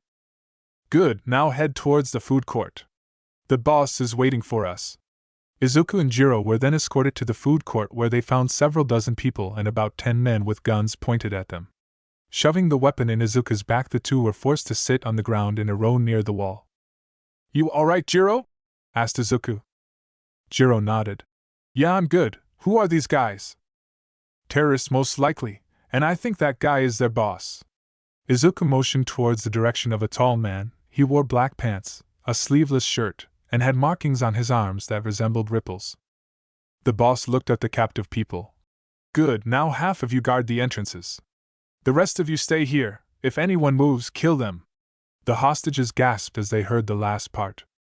Within 10 minutes, the police and heroes had the entire mall surrounded and were now waiting for the demands. Thanks to Jiro's enhanced hearing, she could hear everything and was repeating it to Izuku. It seems like they are part of some weird organization, something about a mythological creature, the one with the 3 heads. Izuku thought about it. A Hydra? What are their demands? Jiro nodded. Yeah, that one. They want to send a message. That's when Jiro heard something that shocked her. Jiro? What is it? What did they say? Asked Izuku. Jiro turned to Izuku. They're going to start shooting every 3rd person. Izuku's eyes widened, and just as Jiro said that, the men began to grab every 3rd person. Men, women, and children were all selected. As the minions were coming down the line, both Izuku and Venom noticed something. Izuku, the Count. I know. Izuku then turned to Jiro. Do you trust me? Jiro raised an eyebrow. Huh! Now is not the time for this, Midoriya. Do you trust me? Asked Izuku once again. Jiro thought about it before ultimately nodding. Yes. Good, sorry about this. Izuku then grabbed Jiro and switched spots with her. Before Jiro could say anything, one of the men pointed their gun at Izuku. Get up, and don't try anything stupid, ordered the man. Izuku stood up. Walk with the others. Jiro was shocked. Midoriya, wait! Jiro tried to grab Izuku, but as she did, the minion hit her with the butt of his rifle, knocking her back down to the floor. The minion then pointed his rifle to Jiro's head. Stay down, bitch, unless you want to die right here. That's when Izuku stepped in between the two. Hey, you already got me, don't touch her.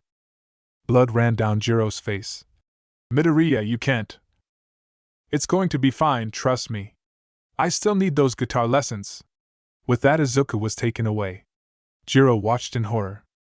Izuku, along with the others chosen, were taken into a storage room where they were lined up against a wall by 2 men. The room was small and the only source of light was a single light bulb hanging from the ceiling. Boss wants us back, so let's get this done.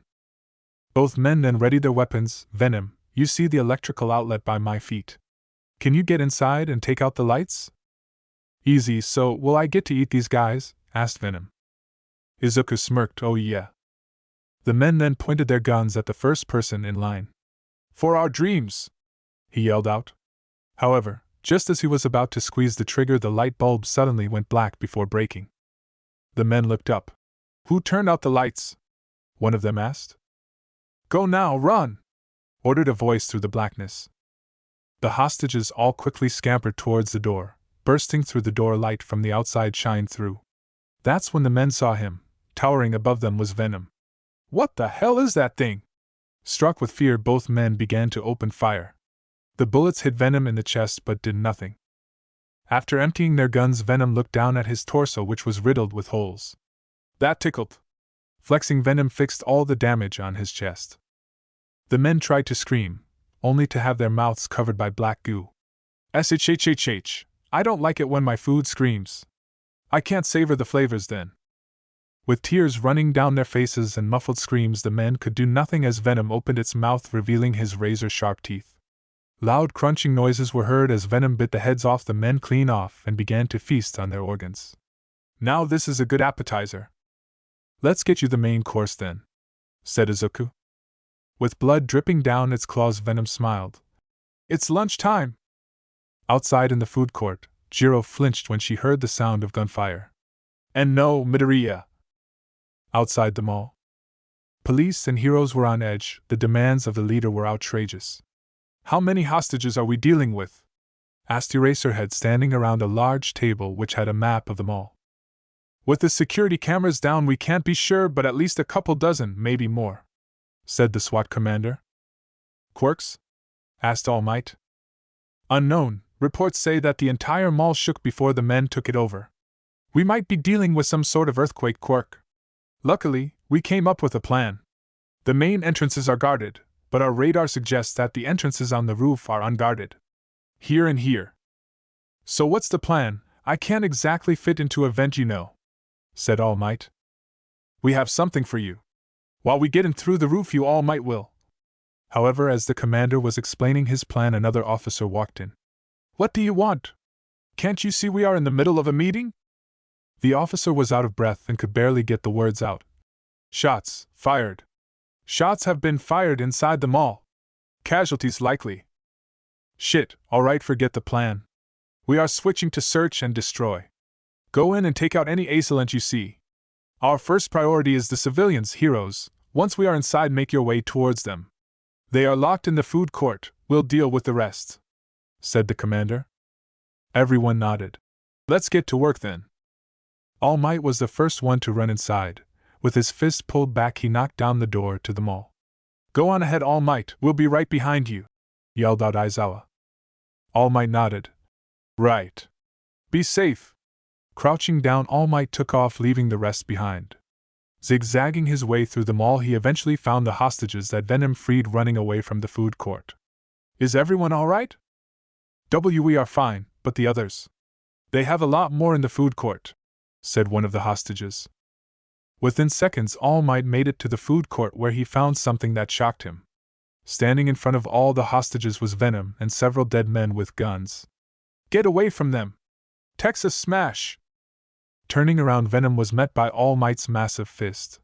The hit was so hard that it sent Venom across the food court and into one of the stores. "Wait, All Might, he was helping us." "That's the real villain," pointed out Jiro. All Might stopped. "What? He was helping you? But he's a villain!" All of the hostages agreed. "She's right. Venom was helping us, he even saved us from getting shot." Now All Might was even more confused. "Man, you hit hard, next time try talking first." Looking up, All Might saw Venom crawling on the ceiling. Dropping down, he stared at the number 1 hero. "What is your goal here, Venom?" asked All Might. Venom smiled. "Easy, hero, I'm not here to fight you. I was just caught up in this. These guys took some hostages and I got rid of them. Well, all for that guy, he's the boss. I was about to take him down when you rudely interrupted me. Now tell me, do you really want to fight both of us, or save these people?" All Might narrowed his eyes. "I want to save these people."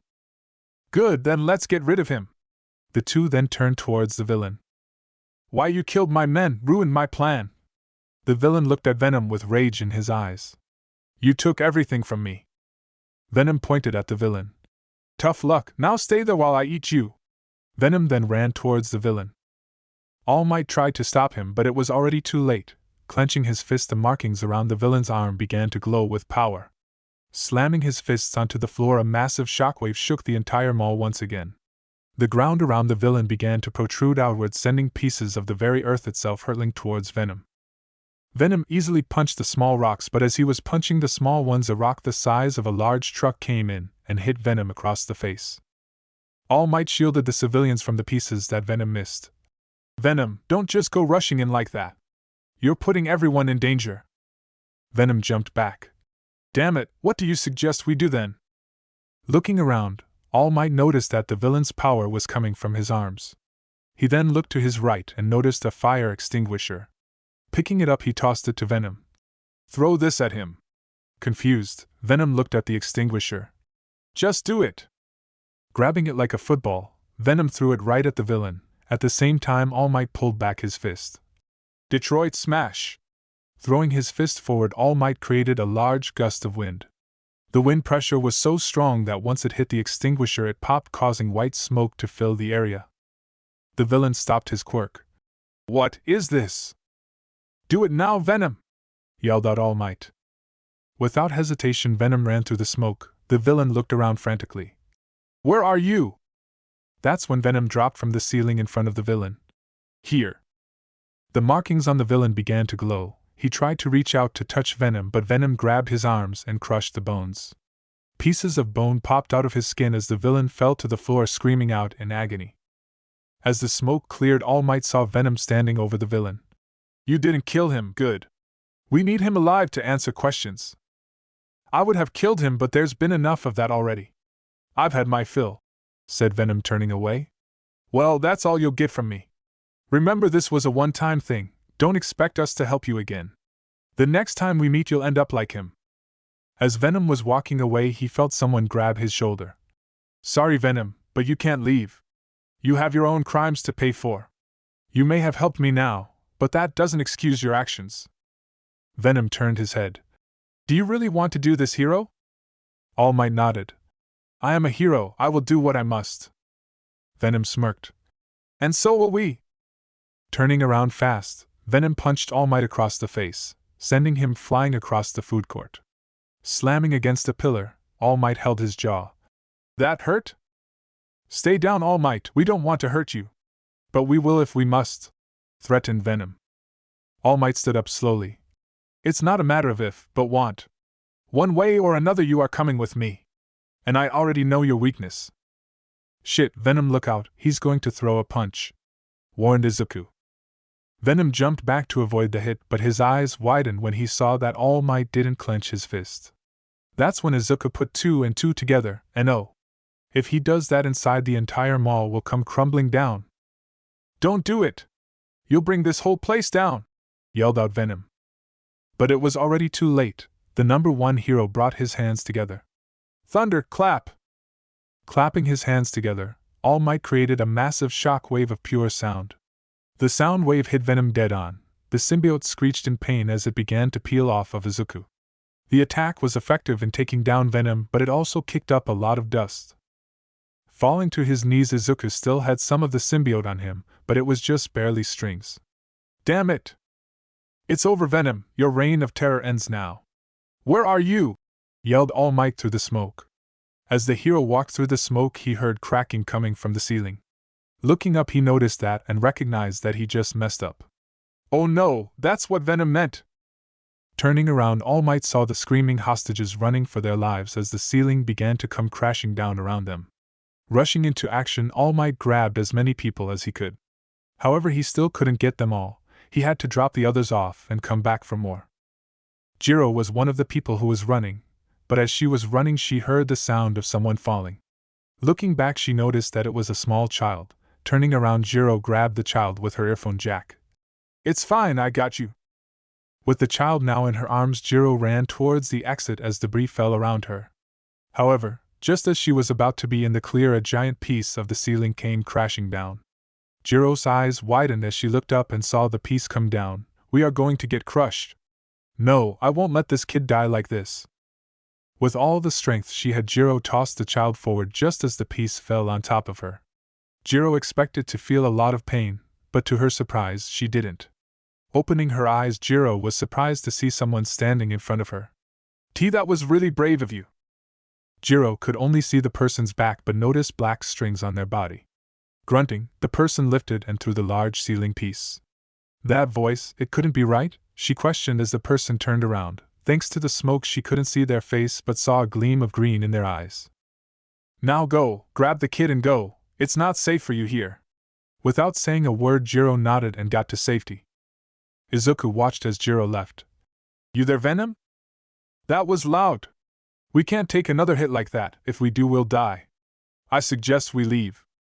I agree, but we can't just leave unscratched. We have to make it seem like we were injured somehow, argued Izuku. Venom thought about it. I have an idea, but it's going to hurt. Don't worry, I can heal you later. You up for it? What do you have in mind? Asked Izuku. By the end of it all, a majority of the mall was either collapsed or damaged. Heroes from all over Japan came in to help with the damage. They found people still trapped under rocks, which included Izuku, who had to make it seem that he was hurt, so Venom's bright idea was to slam a rock on Izuku's head just enough to draw blood and make it seem that he was knocked out. Izuku would be rescued a short while later. They took Izuku to where the other hostages were being treated. Once there, we awoke and had his arm and head bandaged up.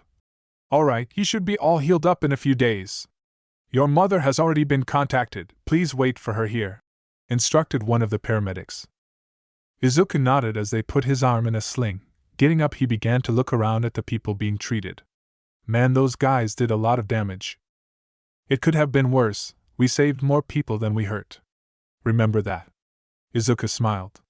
But you should really take care of the other thing for now. Izuku raised an eyebrow. What other thing? That's when Venom turned Izuku's head. Oh. Looking right at him was a very angry Jiro. Wait, Jiro, let me explain. However, before he could, Jiro wrapped him in a hug. You idiot! Why did you switch places? She then stabbed one of her jacks into his sides. I thought I lost you. When they took you, I heard a gunshot and I thought. Izuku smiled and wrapped his good arm around the girl.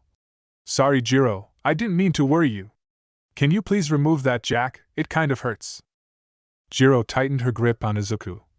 Not yet, I just want to hear your heartbeat for a bit longer.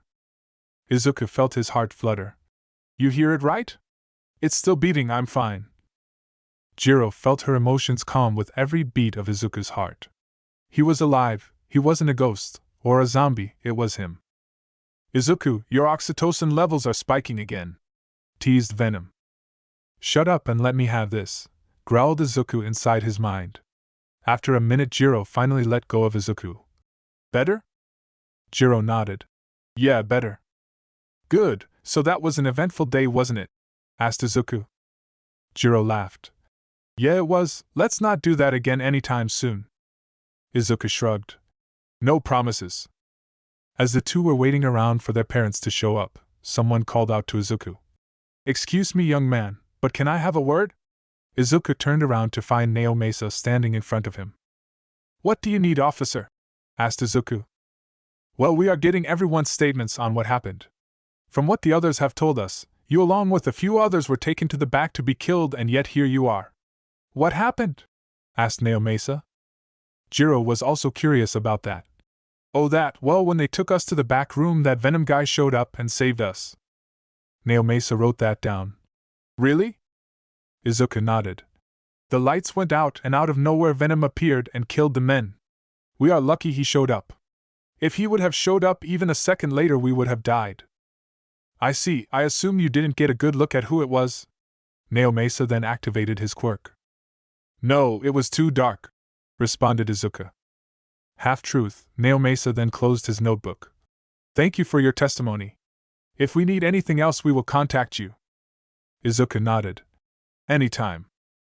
How long until your arms heals? Asked Jiro. The medic said it should be fine in a few days, but I get the feeling it will be fine sooner than that, explained Izuku. Oh, that's good. I actually wanted to ask you something, said Jiro as she nervously played with her earphone jacks. Oh, sure, what's up? Asked Izuku. Are you? However, before Jiro could finish the question, someone called out to her. Kyoka! My baby girl, where are you? Turning around, Jiro looked through the crowd to see her parents. I should go, those are my parents, said Jiro. Izuku nodded. I get it. Now go, they must be worried sick. I'll call you tomorrow, alright? Jiro was about to turn and leave when she stopped. Oh right, I almost forgot. Leaning in, Jiro planted a kiss on Izuku's cheek. Izuku blushed. Jiro! That's when one of her earphone jacks stopped in front of Izuku's face. Don't say a word! That was for saving me. With her head down, Jiro turned around and ran towards her parents. Izuku couldn't see it, but her face was red as well. Jiro's heart was beating out of her chest. What the hell did I just do? He must think I'm weird now. I really hope I didn't mess up by doing that. Minutes later, Inko would show up and take Izuku home. Inko hugged her son and cried when she knew that he was alright. Sorry I made you worried, Mom. It's fine, dear, the important part is that you're safe. Now come on, let's go home. The car ride was slow, and it gave Izuku time to reflect on today's events. Izuku felt good helping people and wanted to do it more often. However, Venom only craved one thing, the taste of flesh once again. Soon Izuku would have to choose a path, and for everyone's sake, he better choose right. Tell me the truth. The heroes were once again called for a meeting concerning Venom. It just doesn't make sense, said Midnight as they sat around a table. First he attacks cops, then he saves a girl from being mugged, bites people's heads off, and now saves hostages. Does this guy want to help or make things worse? That is a difficult question to answer, said Nizu. Unless we actually talk to the kid, we won't know his motives. I almost had him too. If I'd just looked around at my surroundings and seen that the ceiling was unstable, I could have caught him, said All Might, voicing his frustration. An entire mall was completely taken over by terrorists, and all the hostages walked out alive. We should be thanking this guy if I'm being honest, said Aizawa. While at the end of the day he did manage to save everyone, he still killed to achieve it. We only kill when it's the only option. Even then, the repercussions for doing so can ruin a hero, explained Nizu. So what now? Asked President Mike. All Might, if it was just you and him, No interference, would you be able to win? Asked Nizu. All Might thought about it. I don't know, the boy underneath is smart, and his quirk is strong. He may be a difficult opponent, but I should be able to take him. Nizu nodded. Good, he usually shows up at night. I'll have the local heroes on the lookout. Once he's spotted, you'll go in. If you can, try to convince him to surrender, if not, you may use force. Everyone else is on standby. Once All Might engages Venom, we surround them both. Leave no opportunity for him to escape. Every hero in the room nodded. This will end tonight one way or another. Aizawa then walked over to All Might. Hey All Might, you should know I'm still not sure if that's actually the boy's quirk.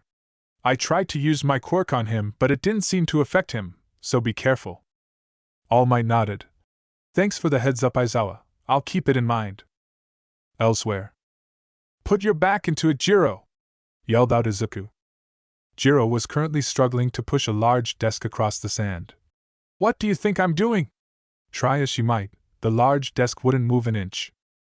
Jiro's feet dug into the sand as she gritted her teeth. Come on! Watch your footing. If your feet aren't set, you'll... Izuku then watched as Jiro slipped and fell face first into the sand. Slip! Izuku could hear a loud groaning noise as Jiro slammed her hands into the sand. Lifting her head, Jiro had sand completely covering her face.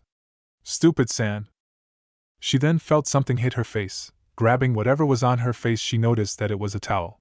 You alright? Asked Izuku. Wiping away the sand, Jiro nodded. Yeah, I'm fine. My pride hurts a bit, but that's all. Izuku laughed. Well, come on, Sandman, let's stop here for today. Wouldn't want you to get hurt right before the UA entrance exams. Jiro rolled her eyes. Gee, thanks, Seaweed. And maybe it wasn't a good idea to start working out just before the exam. But seeing you doing push-ups with one arm made me think it would be a good idea. Well, I have been working out for a while now, said Izuku. Clearly, so how's your arm? Asked Jiro. Izuku moved his bandaged-up arm. It should be fine tomorrow. Jiro nodded. That's good. Still can't believe you cleaned so much. Izuku jumped off the fridge he was standing on. Yeah, I even surprised myself. Speaking of surprised, I'm surprised you even showed up to work out. Standing up, Jiro wiped the sweat off of her. Izuku got a good view. Jiro wore a black crop tank top and black workout yoga pants. As she stretched, Izuku couldn't help but look. Wow, I've never really paid attention, but Jiro has a nice figure. Izuku could see the sweat around Jiro's midriff gleaming in the setting sun. You find her attractive, don't you? Asked Venom. Shut up. This is none of your business. Oh, but it is my business. So, are you going to make a move? Asked Venom. What? No. But you find her attractive, so why not go for it? Well, yes, but there are steps you have to take. I can't just rush things, besides, she might not even like me. But she kissed you. Izuku then thought back to the day of the mall incident, and how Jiro had kissed him on the cheek. That's different. She was just repaying me for saving her. You really are a useless Deku, aren't you? You don't have the balls to do it. Don't push your luck, Venom. I will find a way to separate us. As Izuku and Venom were arguing, Jiro spoke. Midoriya, are you eyeing me? Izuku stopped his arguing with Venom and noticed that he didn't take his eyes off of Jiro. Sorry, just kind of zoned out there. You were checking me out just now, weren't you? Asked Jiro with a smug look on her face. Jiro expected Izuku to start mumbling or even blush, but to her surprise he didn't. Maybe. Blinking a couple of times, a small blush formed around Jiro's cheeks. There's not much to check out though. I mean, look at me. Jiro was self-conscious about her body. She didn't have the huge boobs that all the boys liked, or the hourglass figure. In comparison, Jiro thought she was unattractive, and it bothered her. Izuku raised an eyebrow. What are you talking about? You're pretty cute if you asked me. Jiro turned to Izuku with a blank look on her face. You serious? Izuku nodded. Yeah. I mean, every person has their type, right? So it just comes down to personal preference. I wish I met you earlier then. All the guys in my school always made fun of me. As you can see, I don't have the best body, said Jiro, as she thought back to all the teasing she had to endure. Well, fuck those guys, they clearly don't have good taste then. I for one think you're pretty cute. You're a bit of a tomboy, but that's another good thing about you. You don't take anyone's shit, and will fight for yourself and others," said Izuku. Wow, no one's ever told me that. Thank you, Midoriya, it means a lot to hear that. Izuku nodded. Now how about helping me up? I think it's time to go home. Reaching out, Izuku offered Jiro a helping hand. Grabbing his hand, Izuku pulled Jiro up. I'll walk you to the station. The two then walked towards the station. They had a few minutes before Jiro's train arrived, so they spent most of that time talking. So Midoriya, I've been meaning to ask you. That day at the mall, that Venom guy saved us, right? Why is she asking that? Thought Izuku. Yeah, he did, why do you ask? Well, it's just, I think I gotta look at him, said Jiro. Izuku's eyes widened. Shit, does she know? If she does know, we will do something about it. Izuku could feel Venom was getting ready to strike. No, you won't. Jiro is my friend. If she does know, we'll work something out. Izuku swallowed nervously. Did you see what he looked like? As Jiro was about to answer, Venom began to appear behind Izuku's back. The appendage then sharpened into a spike. Venom was ready to kill Jiro to keep their secret. Well, not really. All I saw was his eyes. I think they were green.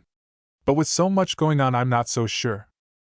He looked young, maybe about our age, but that's not what caught my attention. It was the look in his eyes. They looked conflicted. What do you mean? Asked Izuku. Like he was thinking about something? Maybe, I don't really get it, but he looked kind of lost. His voice too, it kind of reminded me of. However, before Jiro could finish the sentence, the train pulled into the station. At the same time, Venom put away the spike. Jiro got up from her seat. Looks like my train is here. I'll call you after the UA entrance exam tomorrow. All right. Izuku watched as Jiro walked towards the train. Hey, Jiro. She looked back. Good luck. Jiro smiled. Thanks. Izuku waved as the train pulled out of the station. Izuku, she knows. You don't know that, answered Izuku. Don't be stupid, Izuku. We cannot risk her finding out about us. If she does, what's stopping her from turning us in? Izuku stayed silent. We should take care of this before it becomes a problem. Izuku turned and walked away from the station. No, we don't know for a fact that she knows. For now, we'll just keep things the way they are. What Izuku didn't know was that Jiro had actually plugged her earphone jacks into the seat and heard Izuku's heartbeat during the conversation. Looking outside the window, Jiro sighed. His heart rate rose when I started to ask him about Venom. Could he really be Venom, or was I just imagining things? After getting off at her stop, Jiro walked home. Walking in, Jiro announced her presence. I'm home. Popping out from the kitchen, a slender woman who wore glasses and had the same short purple hair as Jiro appeared. This was Mika, her mother. Oh, Kyoka, you're back. How was the workout? Jiro slumped her shoulders.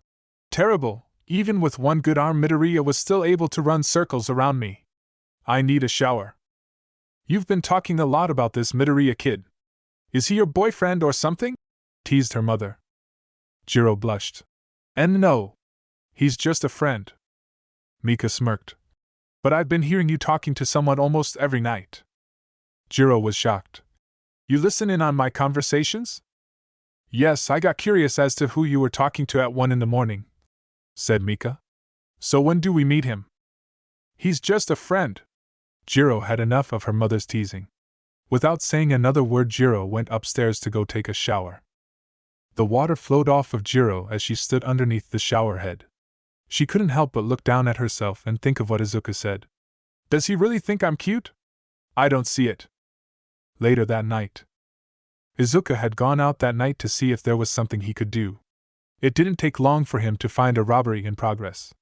3 men were attempting to rob a small family restaurant. One of the men was stuffing a bag with money as he emptied the cash register. The other man was holding the 2 owners at gunpoint. The last one was guarding the door, making sure no one came in. The entire entrance was basically all made of glass so the robbers could see if someone came in. Come on, hurry it up! One of the men yelled.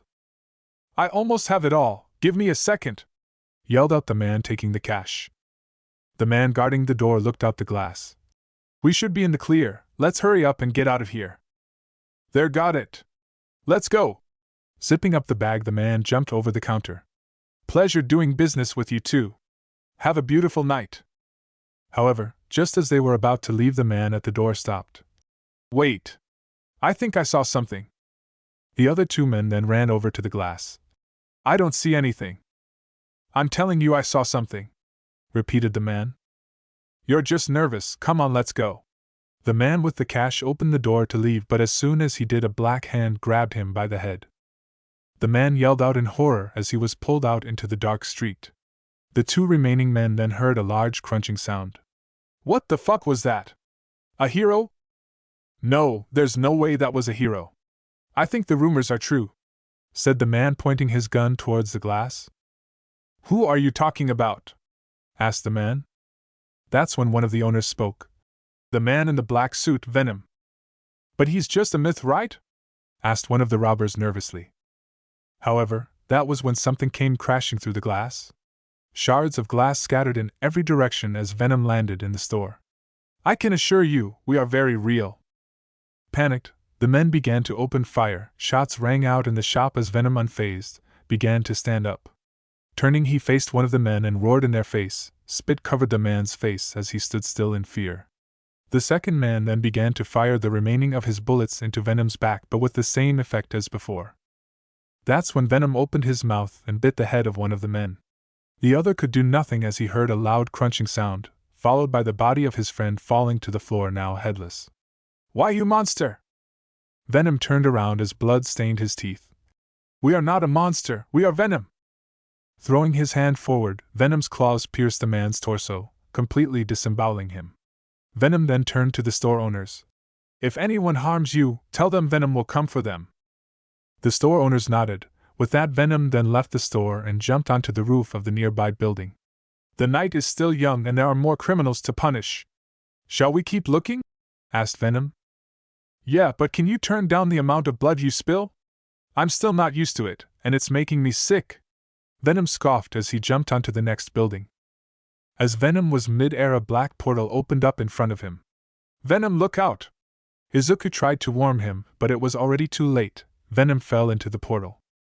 Venom was surrounded by nothing but darkness. After a second, he suddenly landed on the ground. Looking around, he noticed that he was in a bar. What is this? That's when a voice was heard coming from a doorway. Welcome, Venom. Venom turned to find a slim man with red eyes and very chapped lips appear. But the thing that struck Venom was that this guy was covered in hands. Who are you? My name is Shigaraki, and my master wishes to speak to you, said Shigaraki, sitting down on a stool. I don't appreciate being forced into this, so tell your master if he wants to talk. He'll have to do it later. However, as Venom was about to bust down a wall, someone wearing a suit stopped his path. Venom noticed that this person was made of the same stuff the portal was. Move, unless you want to die. Sorry, but we have to insist that you stay, said Shigaraki. That's when Venom turned around, and faster than Shigaraki could react, a tentacle grabbed him and pinned him against the wall. Do you really think you have the strength to stop me? Asked Venom. Shigaraki could feel the tentacle begin to squeeze him. I thought it would end up like this. If you won't talk this out, then we'll have to use more direct measures. Reaching out, Shigaraki managed to touch the tentacle. Venom watched as it began to turn gray and decompose. Venom, cut off your tentacle now. He has some sort of weird quirk. With his other arm, Venom raised it high and turned it into a blade. Throwing his arm down, he sliced off the piece that was deteriorating. Venom looked at his now severed arm. You're going to regret that. Shigaraki saw as the stub began to regrow into a hand. Shigaraki readied himself, but just as the two were about to run at each other, a voice suddenly was heard from a monitor. Now, why don't we all just sit around and relax? Venom turned to the monitor. So you're the boss, huh? You have 10 seconds to explain who the heck you are and what you want. If we find your answer displeasing, your pet here is going to lose an arm. A small chuckle could be heard coming from the monitor. You're just like the reports say you are. In simple terms, we wish to hire you. You see, we work in extermination, and we would like your expertise on an upcoming job. We will pay handsomely. Venom scoffed. You think money is going to sway us? Sorry, but no, go find some random person on the street. Venom then turned around to leave. But as he did, the person on the other side of the monitor spoke. Really, that's too bad. Here I was going to offer you something you want. Venom stopped. How would you know what we want? An individual like you doesn't just go around biting the heads off of people for no reason. There's a reason behind these killings. You have a goal. And I can help you achieve your goal. My reach is far and woven into every aspect of society. Join us for this one job and you will have access to it all. Now the person had Venom's attention. So what's this job exactly? Asked Venom. That we cannot say. We just need your assurance that you will help us. I can even pay you up front. Kurojiri, if you will. Just then a small portal opened up in front of Venom. Something then fell into his hand. What is this? Venom looked at the flash drive. That, my friend, is the list of all the pro heroes that are hunting you. It includes names, addresses, and most important, their quirks. I assume that information will come in handy to you? Asked the man. Venom smiled. All right, you got yourself a deal. So when is this job? We'll call you the night before the job, so be this. Shigaraki then tossed a phone at Venom. Keep that nearby. Venom nodded. Then that concludes our negotiations then. Pleasure doing business with you. Good, Kurojiri here will drop you off where you were. Venom nodded as a portal opened up behind him. One more thing before we go. You should really teach your pet here to know when you shouldn't fuck with someone. It just might get him killed one day, said Venom. Shigaraki's blood boiled. What did you say? I'll turn you to ash. Lunging at Venom, Shigaraki was just inches away from touching him when the voice boomed through the speaker. That's enough, Shigaraki. Back away now. Shigaraki stopped. But master! I said that's enough, said the voice. You heard your owner, get to it, said Venom, mocking Shigaraki. Frustration filled Shigaraki's face as he reluctantly retracted his hand. Venom smirked. Like a bitch. With that, Venom walked into the portal and disappeared. Shigaraki turned to the monitor. Master, was that really wise? We can't trust Venom, we should just eliminate him. We can't do that, Shigaraki, not yet at least. Right now Venom is of use to us. That is, if he can pass the test, said the voice with a small laugh. Shigaraki looked at the monitor. Test? What test? To see if he can take on a specific hero. That only confused Shigaraki even more. With Venom. Venom re-emerged from the portal, now standing atop a building. He looked around. Who were those guys? And can we really trust them? Asked Izuku. I do not know, but they did give us some valuable information, said Venom. As Venom stood atop the building, Izuku noticed something. Hey Venom, do you hear that? I don't hear anything, said Venom. That's exactly my point. We are in the middle of a city. There should be at least the sound of car engines. Venom walked over to the edge and looked down. There's no cars, no people, no nothing. What's going on? Asked Venom. That's when Izuku put it together. Venom! Move! It's a trap! However, before Venom could even move, he was punched in the back of the head. Venom's body hit the street so hard that it shattered on impact, causing a crater. Only one person has been able to hit us like that. All of a sudden something landed in front of Venom. All Might. Standing before him was the #1 hero. Give it up, Venom, this time you won't get away. Why? Because I am here. Venom stood up. Get out of our way, All Might, we don't wish to fight. But if you continue to hinder us. Just then Venom's arm transformed into a black spiked ball. We just might. Why are you doing this? I've heard you help people from time to time. Why kill them? Asked All Might. Why? Because we can. If you just throw them in jail, you don't stop the problem, you just pause it. In order to end a problem, we make sure they won't do it again, said Venom as his long tongue lashed out. Is that you talking or the boy underneath? Asked All Might. It's both, we are one, we are Venom. All Might balled his fist. I don't know how you got this way, but let me help you. All Might then took a step forward. We can work something out with the police and heroes. But you have to come with me. Will you do that? Asked All Might with his hand extended out, just waiting for Venom to take it. Venom looked at All Might's hand. What kind of trick are you trying to pull? All Might shook his head. No tricks, no nothing. I'm just giving you the chance to end this peacefully. We can help you, if you just let us. Venom then let the spiked ball in his hand revert back. Well, maybe we can try that. Much to All Might's surprise, Venom actually took his hand and shook it. However, that's when Venom smiled. Just kidding! That's when Venom's hand turned to mush and completely engulfed All Might's hand up to his forearm. All Might's eyes widened as he suddenly felt himself being lifted off the ground, only to be slammed back down face first. The street underneath them shattered as a result of the impact. Venom then flung All Might towards a building. Slamming against it, All Might coughed out a bit of blood. Venom, I don't think this is a good idea, said Izuku. No? If we don't get rid of him now, then we won't be able to move freely. This is our chance.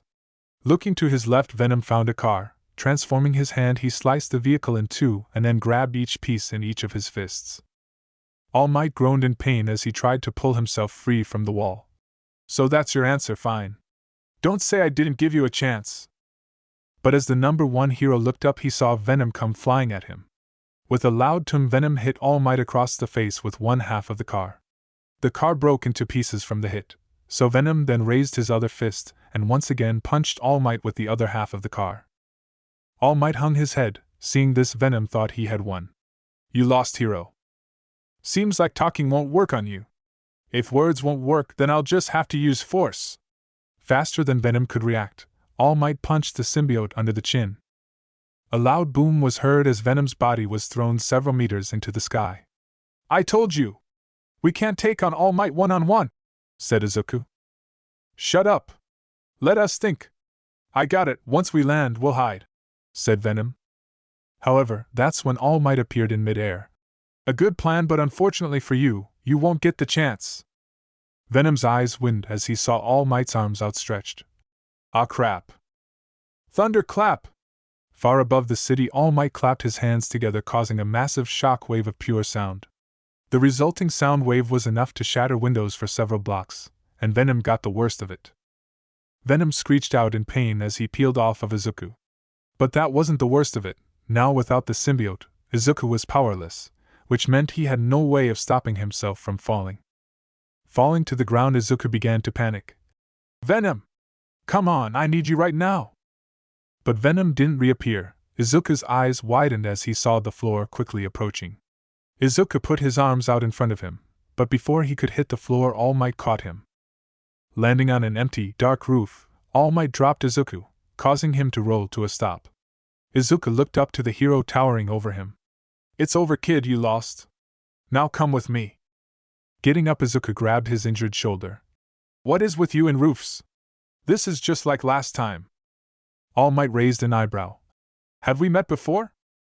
Izuku couldn't help but laugh. Guess you wouldn't remember. I mean, why would you? Everyone else does.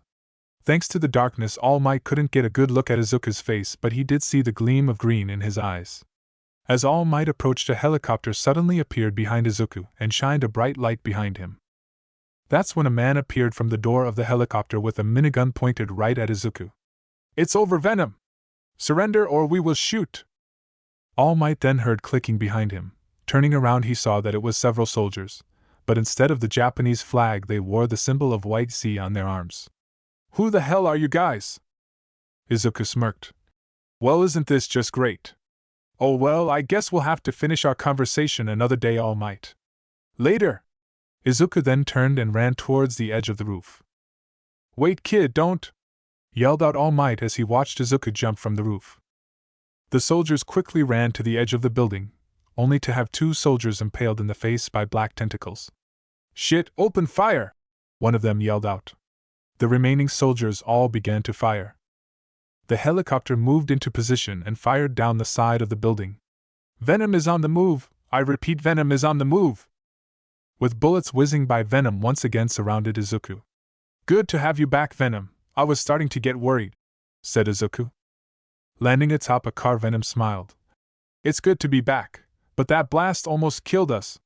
Right now we are weak, if we don't get out of here. I fear even those bullets will finish us off. Then let's get the hell out of here. But first we have to take care of that helicopter, said Izuku. Leave that to us, I know how we can kill two birds with one stone. Turning his attention to the helicopter, Venom jumped towards the side of the building and began to scale it. The minigun operator tried to aim the gun, but Venom was moving too much and too fast. Making it to the roof, Venom jumped towards the cockpit. Shit! Target is at 12 o'clock! The pilot tried to turn the chopper, but it was too late. Raising his fists, Venom transformed them into hardened slabs and slammed them down. The cockpit was flattened. This sent it in a dangerous spin. The soldiers on the roof looked at the helicopter, which was now heading towards them. All Might's eyes widened. Damn you, Venom! Jumping forward, the hero managed to grab all of the soldiers and pulled them to safety. The helicopter crashed onto the roof, causing a massive explosion. By the time All Might looked for Venom, he was already long gone. We've met before, but where and who is he? Not to mention, who are these guys? Asked All Might. That's when one of the soldiers pulled out a radio. Sir, we lost him. The target escaped. YTC headquarters. Kenshin sat in his office with his chair turned around.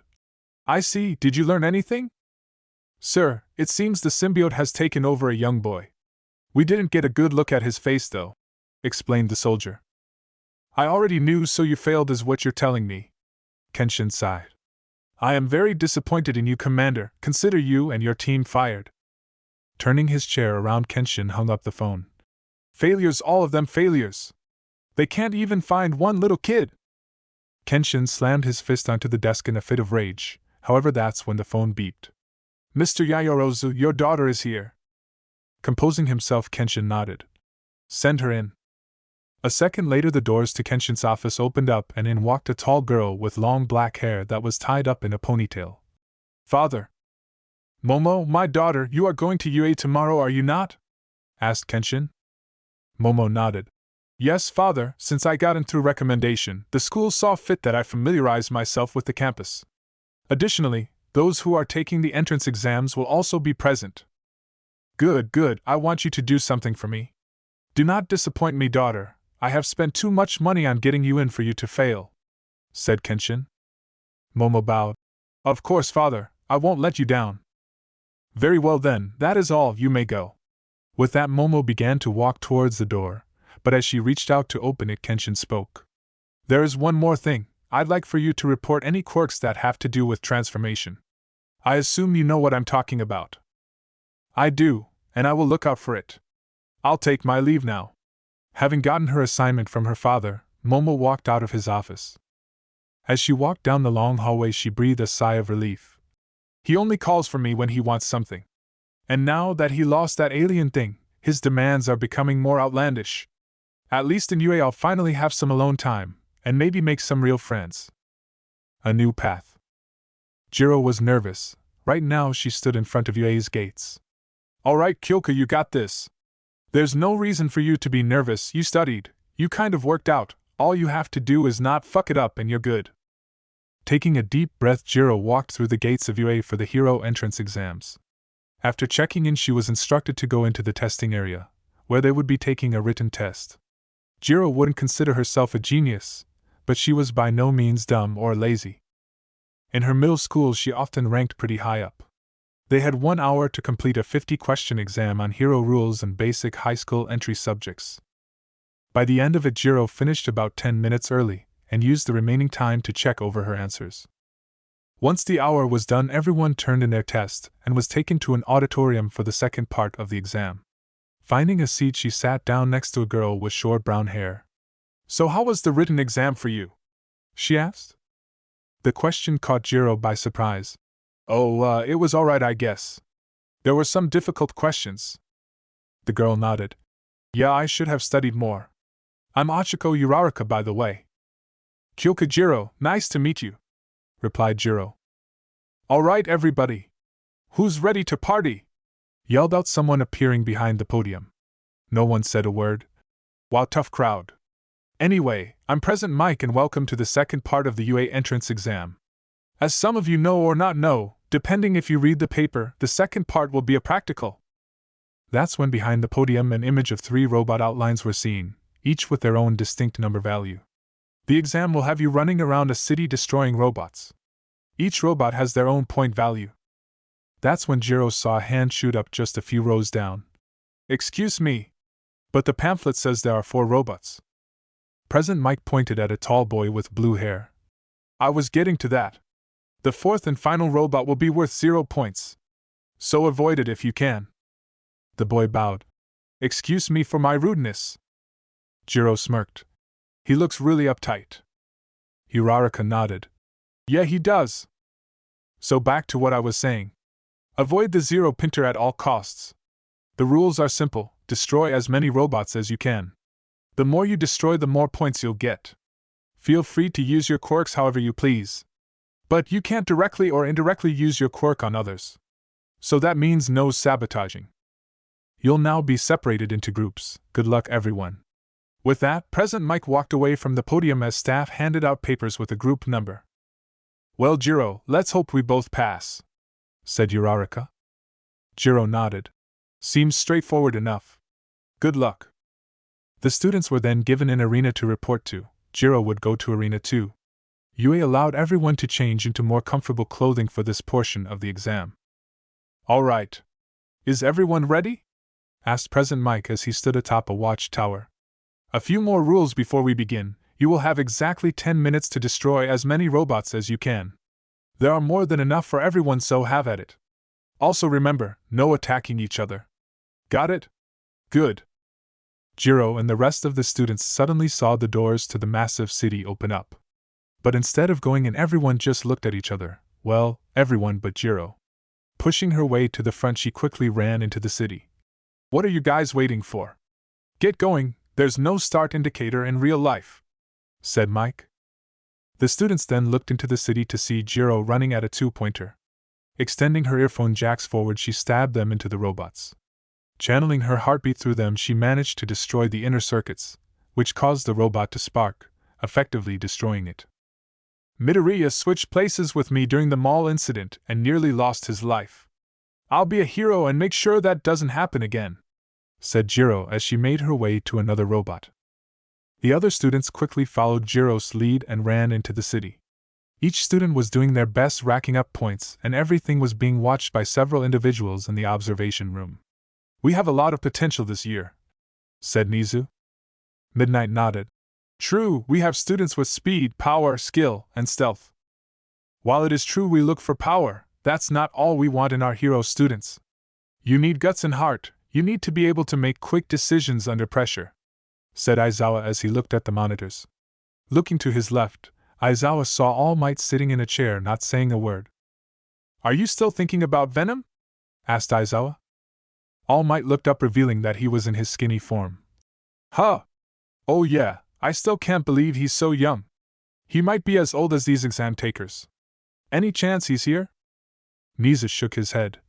Unfortunately not. It seems Venom, or rather the kid, doesn't have an interest in being a hero. Have you remembered who he was yet? Asked Midnight. No, not yet. He said we've met before, but what if he was lying? Maybe he said that to get under my skin, thought All Might. That's a possibility, but he doesn't strike me as the one to play mind games, explained Nizu. Venom is straightforward, he does what he wants, when he wants.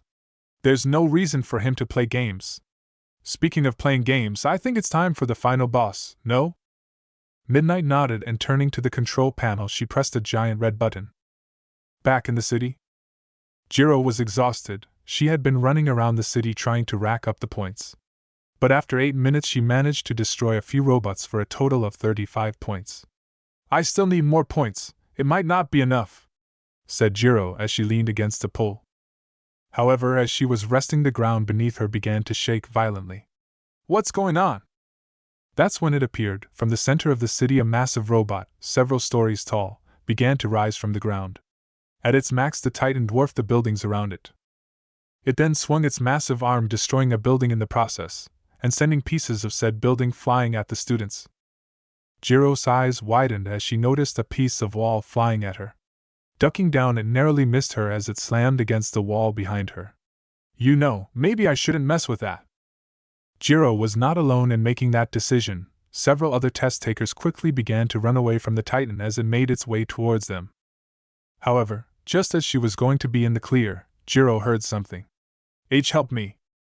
Turning around, Jiro looked through the crowd of people running to see a brown-haired girl stuck underneath a slab of the destroyed building. Oh, you gotta be kidding me. Uraraka tried desperately to free herself, but nothing was working. Her quirk, zero gravity, allowed her to float anything she touched with all 5 fingertips. But she had overused it, causing nausea. Help me! She pleaded out as students ran past her, but no one came to her aid. Sorry Mom, sorry Dad.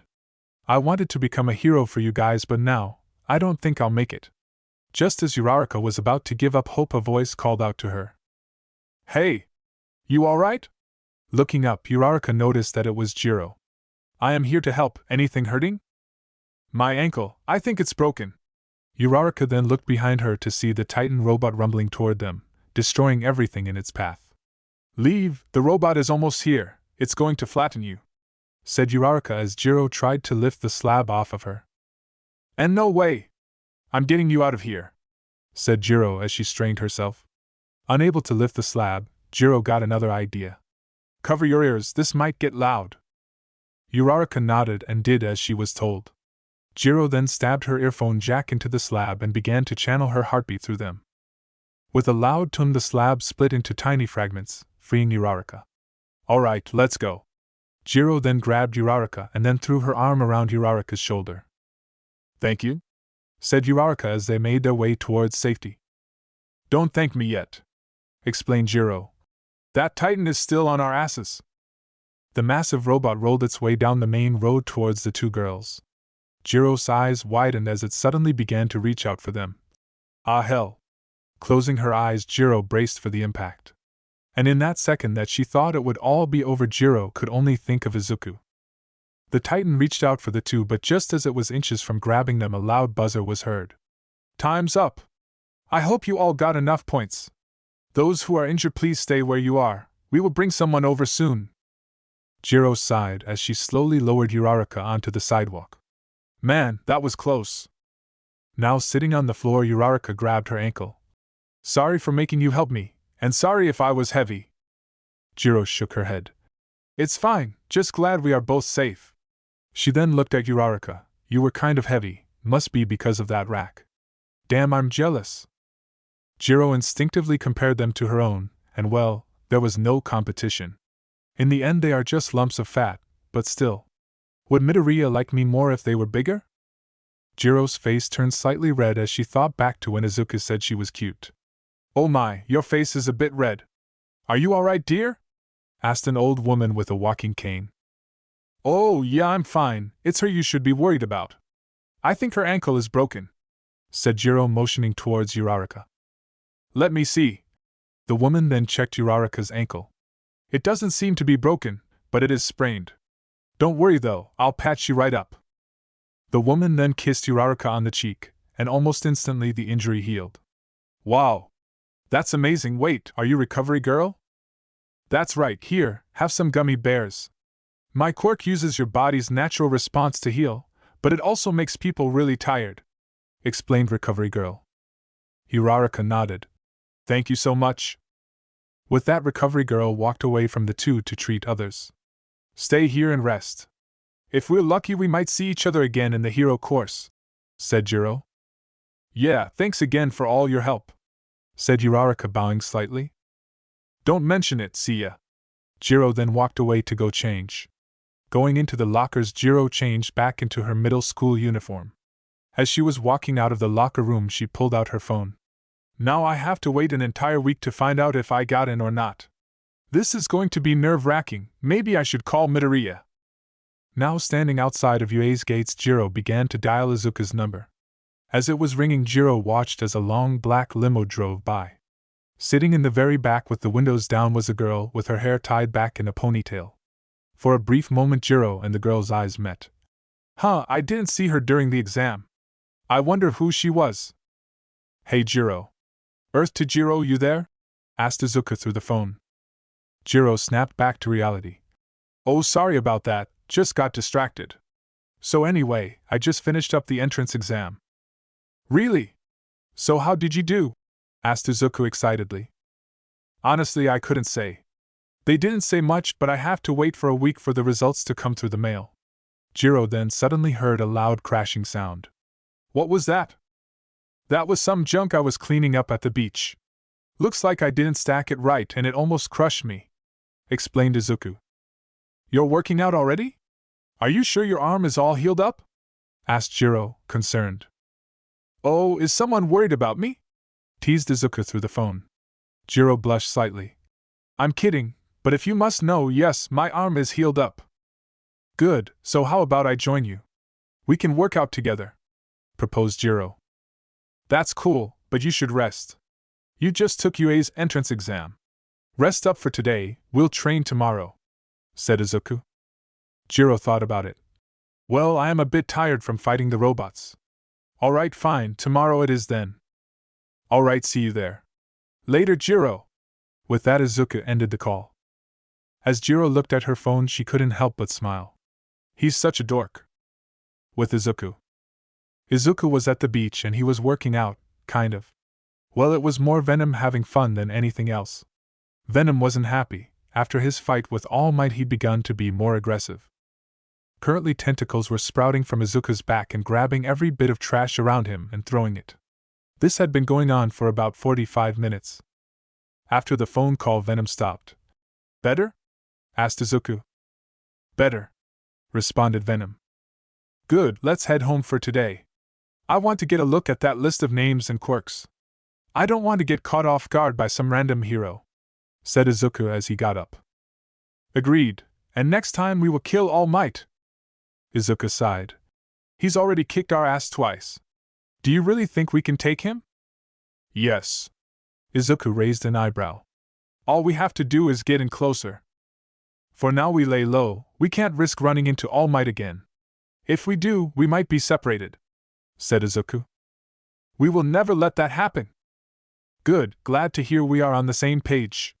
Come on, let's go home. I'll buy some chocolate on the way home. Seeing that Izuku would buy chocolate in large quantities, the store owner, who was a very old man, would special order some for Izuku and sell it to him at a slightly discounted rate. Walking into the store, Izuku went straight for the register. Hey, Mr. Lee. Appearing behind a comic book was a man with white hair, a well-trimmed mustache, and wearing signature Cartier Vendôme sunglasses. Midoriya, here for the chocolate, I see. Izuku nodded. Yes, sir, Mr. Lee. Excelsior! It's in the back, just let me grab them for you. With that, Mr. Lee went off to grab Izuku's order. As Izuku was waiting, the door chime suddenly rang, signaling someone's arrival. Heads up, we got company. Before Izuku could even turn around, something cold was pressed up against his head. Don't move, kid, unless you want to die. Now, give me your wallet. The man's hand turned into a blade and was now up against Izuku's neck. Can I eat this one? Asked Venom. Izuku sighed. You know what, sure. You can eat this guy. He's trying to mug me, so that means he's done it before. Just try not to leave a mess, it will only cause problems for Mr. Lee. And if that happens, we might not be able to buy chocolate from him again. What? No more chocolate. Alright, fine, no mess, but I'll make this one suffer, explained Venom. Didn't you hear me? Give me your wallet. Now, demanded the robber. Today's not your day.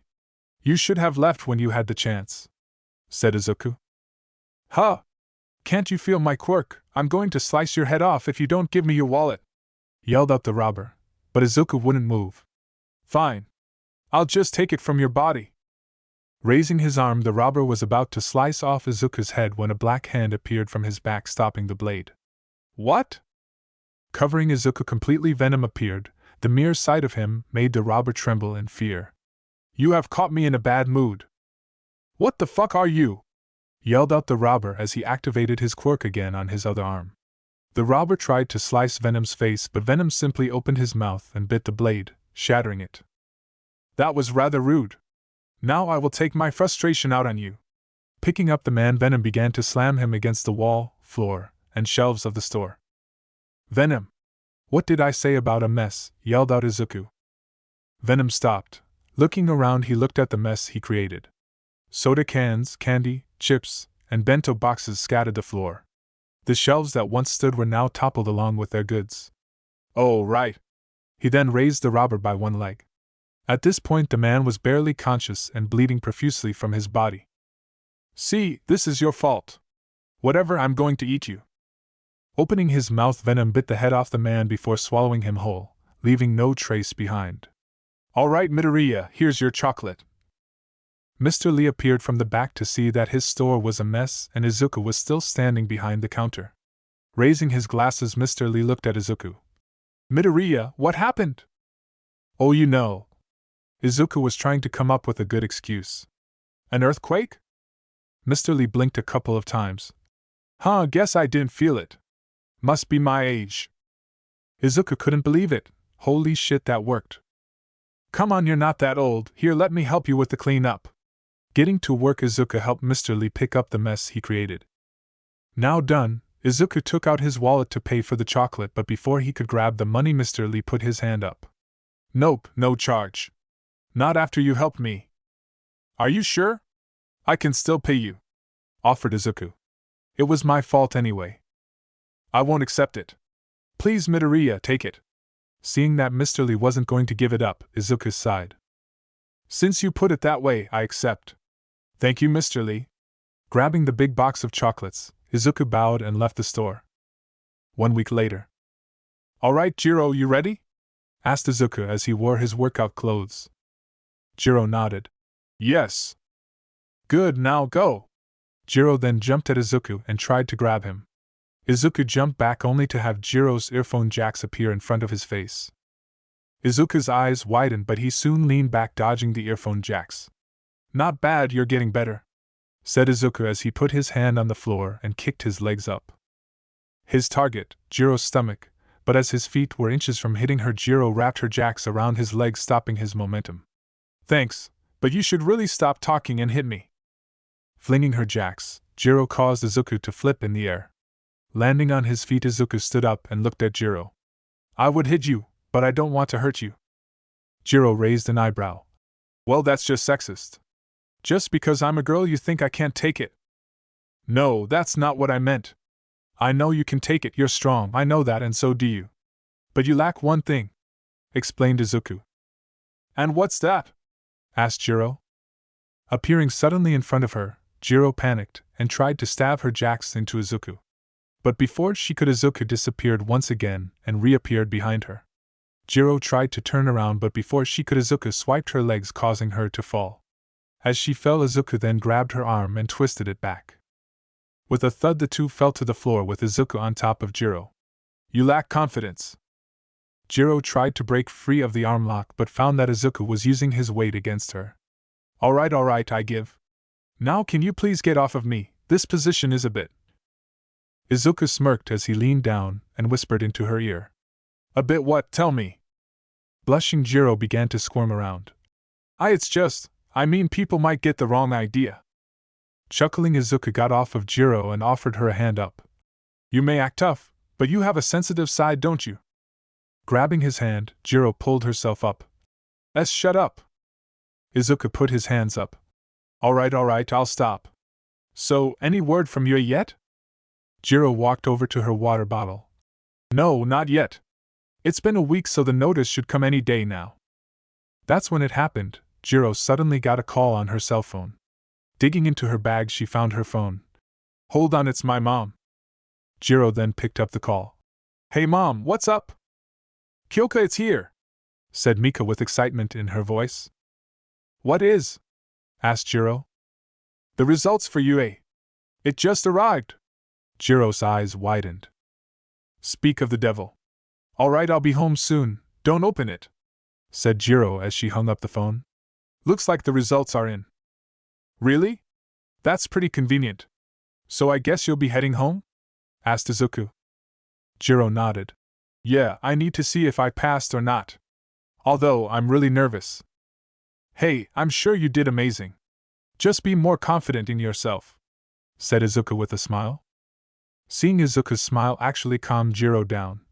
"Thanks, Midoriya. I know this is going to be a bit weird, but I would rather open it with you there. For some reason you calm me down, and with you there I'd feel a lot better." "Are you sure?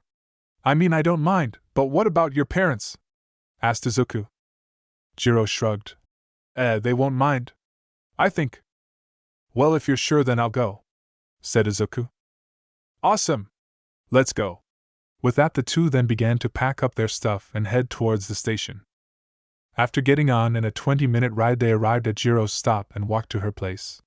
Now standing in front of a 2-story house, Izuku began to feel nervous. What's wrong? Asked Venom. You're nervous. Of course I'm nervous. A girl just invited me to her house. This is the first time this has happened, explained Izuku. Don't be a bitch and get inside already. This is just pathetic. Alright, fine, geez.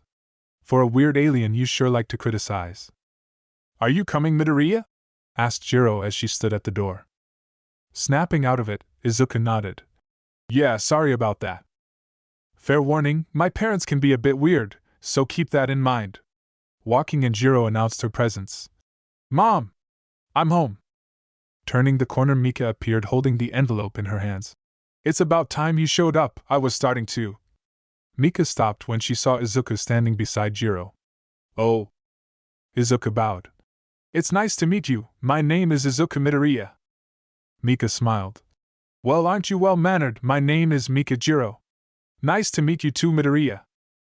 Alright, enough with the formalities, you got the letter, Mom? Asked Jiro. Mika raised the letter. Right here. Jiro grabbed the letter. Awesome, let's go, Midoriya, we'll open it in my room. Izuku followed, but as he passed Mika he quickly bowed. Sorry about this. Mika couldn't help but smile as the two went upstairs. Well, would you look at that? My little girl is growing up. I wonder what her father will say once he finds out she brought a boy over. Now in Jiro's room, Izuku looked around to find it filled with instruments, but mostly guitars. I see you really like guitars. Sitting down on her bed, Jiro sighed and turned to Izuku. I told you, remember, my parents are musicians. Also, don't just stand there, take a seat. Can you really play all of these? Asked Izuku as he pointed to a piano. Jiro wrapped the ends of her earphone jacks around her finger in a nervous fashion. I know the basics, yeah. Wow, okay, now you're just showing off, said Izuku as he sat on a desk chair. Yeah, whatever, that's not important right now. Jiro then lifted up the envelope. This is important. The two looked at the envelope for a minute. So are you going to open it? Asked Izuku. With her hands shaking, Jiro nodded. Eventually, just let me mentally prepare myself.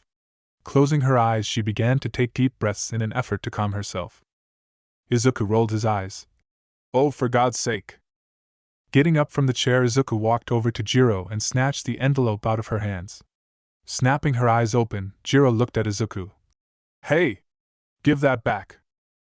As she tried to reach for it, Izuku moved the envelope out of the way. Let's open it now. The more you drag things along, the more anxious you'll get. No, wait! Yelled out Jiro as she grabbed Izuku by the arm and pulled. Not expecting it, Izuku fell towards the bed and now was on top of Jiro. The two looked each other in the eyes. She hadn't really noticed, but Izuku's eyes were really green. So was this your plan all along? To get me in the same bed as you? Teased Izuku. Jiro blushed. And no, I wanted to get this. Jiro held up the envelope, showing that she managed to take it back. That surprised Izuku. When did you? Not important, now can you get off before my mom shows up? Izuku nodded and sat beside Jiro. Thank you. With the envelope in her hands, Jiro still couldn't muster up the courage to open it. What if she failed? What if I didn't get enough points? What was she going to do if she didn't get into UA? All those questions and more kept popping into her mind, causing her heart rate to shoot up. Seeing that Jiro was nervous, Izuku placed a hand on hers. It's okay to be scared, but no matter what happens, no matter what that paper says, I'll be here with you. You understand? Jiro turned to Izuku and nodded. Yeah, thanks Midoriya, I really appreciate that. Now a little more relaxed, Jiro took a deep breath and ripped the envelope open. But instead of finding a letter, they found a metal disc. Izuku looked at the disc. What? That's it, a metal coaster? I was expecting more, said Jiro as she grabbed the disc. However, that's when it suddenly began to light up.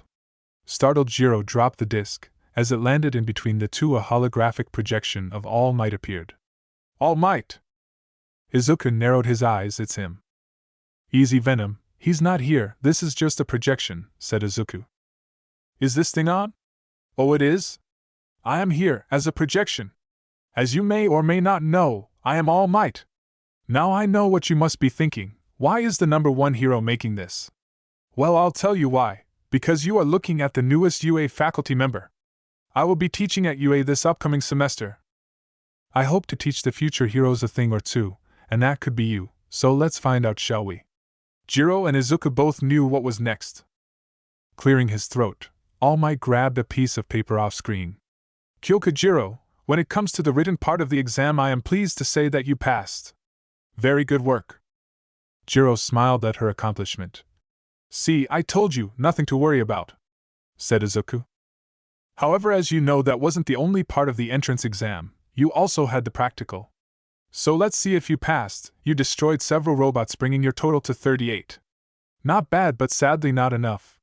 A frown fell over Jiro's face when All Might said that.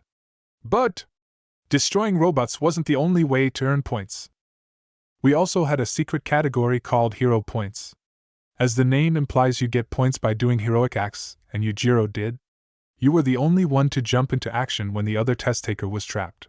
For your brave actions, you've earned an additional 40 points, bringing your grand total to 78, which is more than enough to earn you a spot in the hero course. With that being said, congratulations, Kyoka Jiro, you passed. Welcome to UA. I hope to see you in a few weeks, so be ready and don't forget, Plus Ultra. With that, the projection of All Might faded away. Izuku and Jiro sat in silence for a few seconds. Well, I think congratulations are in order. Right, Jiro?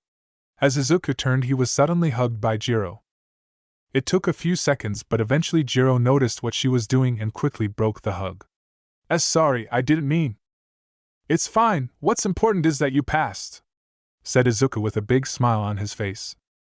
Jiro nodded. Yeah. I still can't believe it, I'm actually going to UA. I'm proud of you, Jiro. Now, I think this calls for celebration. We'll do something later, but I think you should go tell your mom the good news, said Izuku.